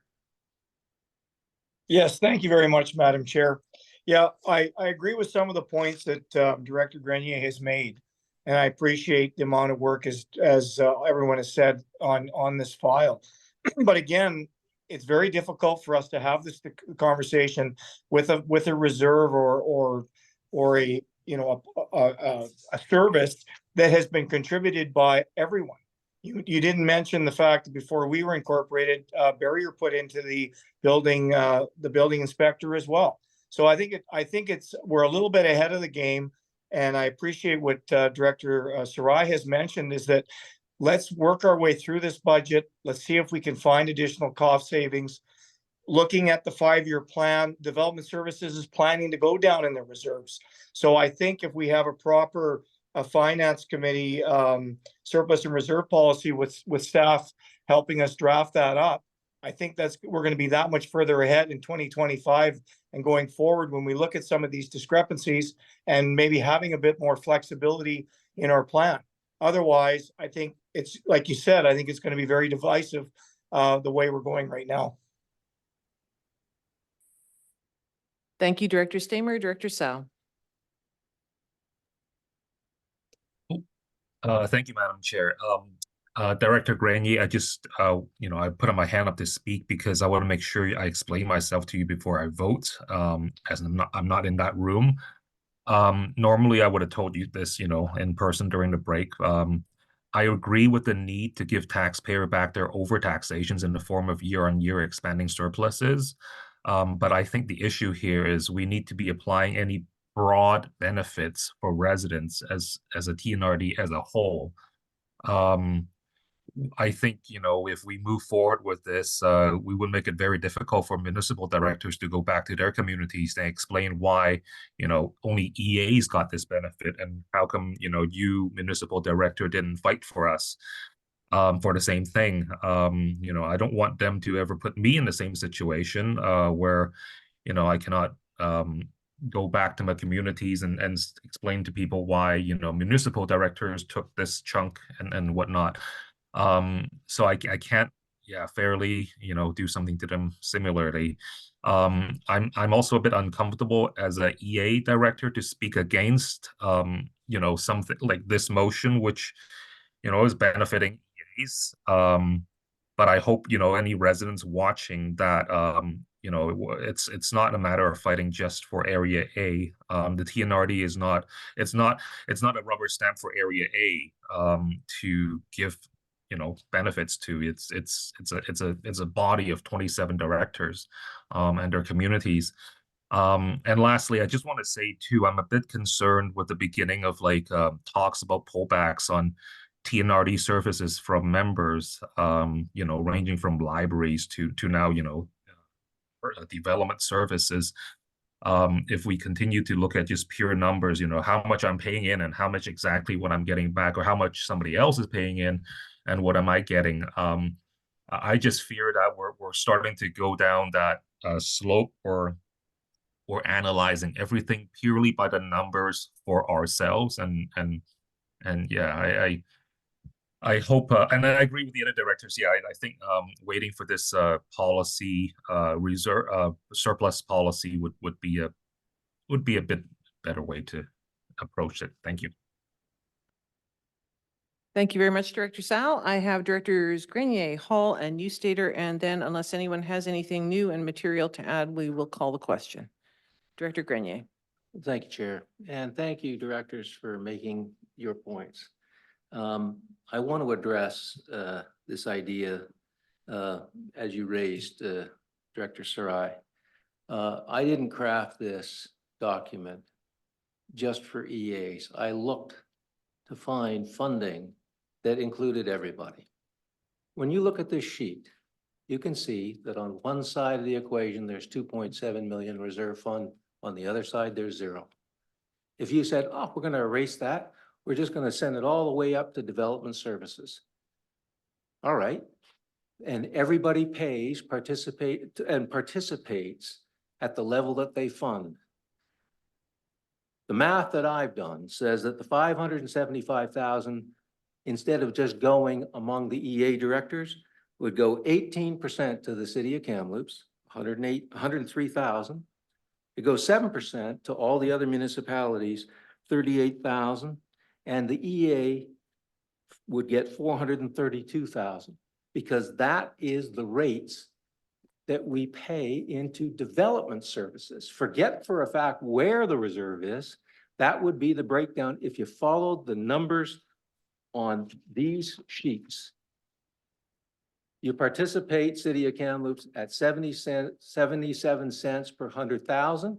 If we amended this motion to include everybody and allow the staff to divide it as they see fit, we'd get the tax relief, we'd get EA tax relief, we'd get small municipality relief, and we get City of Kamloops relief.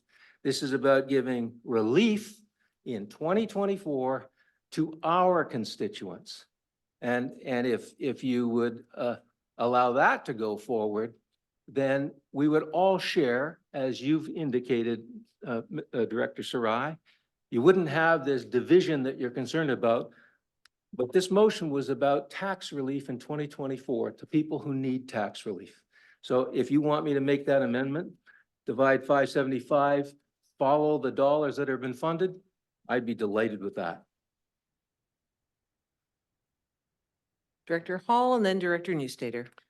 Thank you, Madam Chair.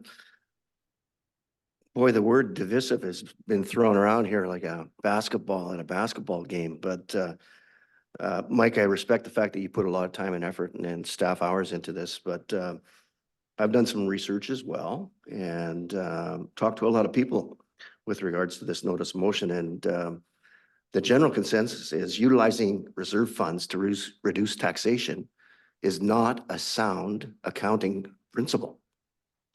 And this is coming from people that are in financial backgrounds, not media backgrounds. A short-term fix is not the right answer when you look at the long play, you know, which is what we have to look at, is the bigger picture. I would be more inclined to take a look at reserve funds for upcoming OCPs. To me, that's practical, responsible for our taxpayers. I was actually at LGLA about 10 days ago, and I had a chance to talk to one of the presenters and presented, you know, the notice of motion, the discussion and notice of motion. And the idea there was, don't go down that road. And all we have to do is look south to a city south of Kamloops, to where they actually dipped into reserves to reduce taxation and see the challenges that are faced there. So I would applaud this group of directors to really take a hard look at what Director Grenier is asking us. And utilization of reserves to reduce taxation is not a good idea. Thank you, Director Newstater. Thanks to the chair. I would also commend the passion of Director Grenier for your constituents. I do think it's important to note that this is not giving relief to constituents. This is giving relief to some constituents. And again, as we look at this as a whole board that is responsible, part of that is mitigating financial risk. And to me, this poses significant financial risk, pulling these dollars out of the reserve that are certainly earmarked for future needs. Would be an irresponsible move by this board, to my consideration. I think the other thing we need to look at is the cost to staff time for issues like this. I am very concerned. While we can use our time however we want to and put as much into an individual cause as we want to, I am concerned about the amount of time that is represented in this one particular motion, particularly as we consider a CFO who's been with us for approximately a year, a little bit more, and has changed significant systems over that amount of time to create efficiencies, a strong team, a budget that is better than any the TNRD has ever seen in the past, as far as people understanding where the dollars are, where they're going, how they're being used. And I want to encourage that kind of transparency and good management of dollars. And I don't think that undermining staff, their recommendations and considerations, which I don't think was the intention, to be perfectly clear. I do not think that was the intention, but I do think it's one of the unintended outcomes of this. So I think that's something for our board to consider as well. What does it mean to use staff time? When is and isn't it appropriate? But then, of course, I will echo what others have said, which is that if we took this $2.7 million and divided it evenly amongst our constituents, not only would it not create the impact and the relief intended, but it would create future risk. And we cannot afford to do that. The majority of our job here is to responsibly manage the TNRD, set it up for future success, and alleviate whatever we can for residents in the meantime. And so I certainly cannot support this, but I would encourage those who this is important to and matters to collaborate with us, your colleagues, to find if there is another way, another path forward. And we've had a few of those opportunities to talk about one-on-one. And despite understanding this, it is not supportable because it does not represent everyone at this table, nor does it represent, I don't think, what we're hearing from staff would be a responsible use of dollars. Thank you. Now, despite what it says on the agenda, it is in fact a weighted vote. Corporate Officer Lawes, yes? Thank you, Chair. This is one of the most complicated questions that you will have posed me today. Frankly, I have heard strong opinions on both sides on this matter.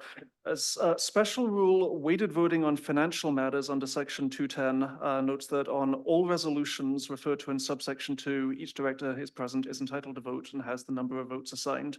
Voting on resolutions, this includes contracts, you did one of those earlier this meeting, acquisition, expropriation, or disposal of real property, adopting the financial plan under section 374, and authorizing borrowing and liabilities under division 6. So if you consider this a resolution towards the adoption of the financial plan, then that would be a weighted vote.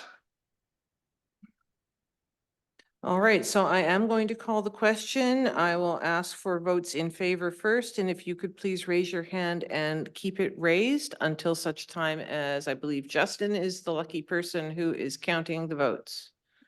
All right, so all those in favor, please raise your hands. We have directors Graham, Grenier, we have alternate director Inwards. Sorry. Director Smith, Director Houghton, Director, and online we have no hands showing. All those opposed. And I will ask the 3 people online to please give their votes verbally. Are you opposed, yay, or opposed, nay? Nay. Opposed, yay. There's 5 o'clock. There's one in every group. All right, so we have Director O'Connor. Are you still there?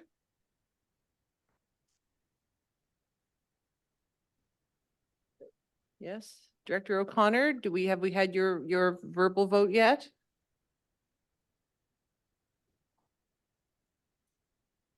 Chair, I can tell you that Director O'Connor appears to be attempting to mute and unmute herself. She may be having technical difficulties. Ah, all right. Justin, did you get everyone's votes? Not yet, but we should be shortly. Just want to do double check. We make sure the cameras are good too. So we just want to verbally see everyone. Okay, if we could get everyone's hand up again who is opposed, just so that they can write down the names. We have Directors Stamer and Sau who are opposed. Director O'Connor. I am going to interpret that raised hand as meaning that she is voting against it, but I don't think I can make that assumption. Okay, can you hear me now? Yes. Okay, nay, please. Thank you very much.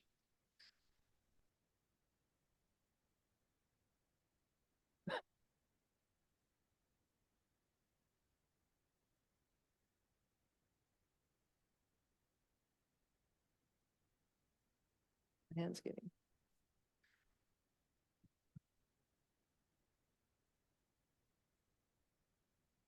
Can we put our hands down now? Thank you.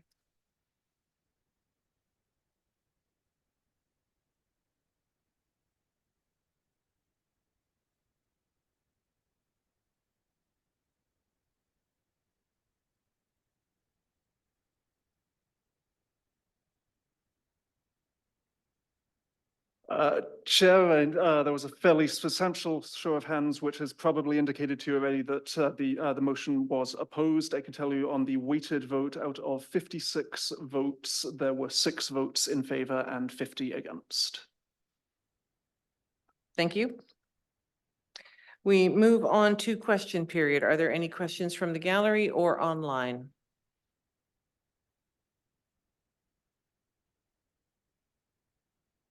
No questions from the gallery or online.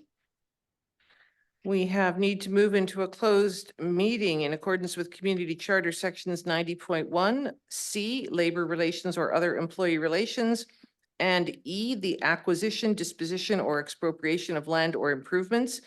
If the council considers that disclosure could reasonably be expected to harm the interests of the municipality. I'd like to make that motion. Do I have a seconder? Seconder was Director Bass. Thank you very much. All those in favor?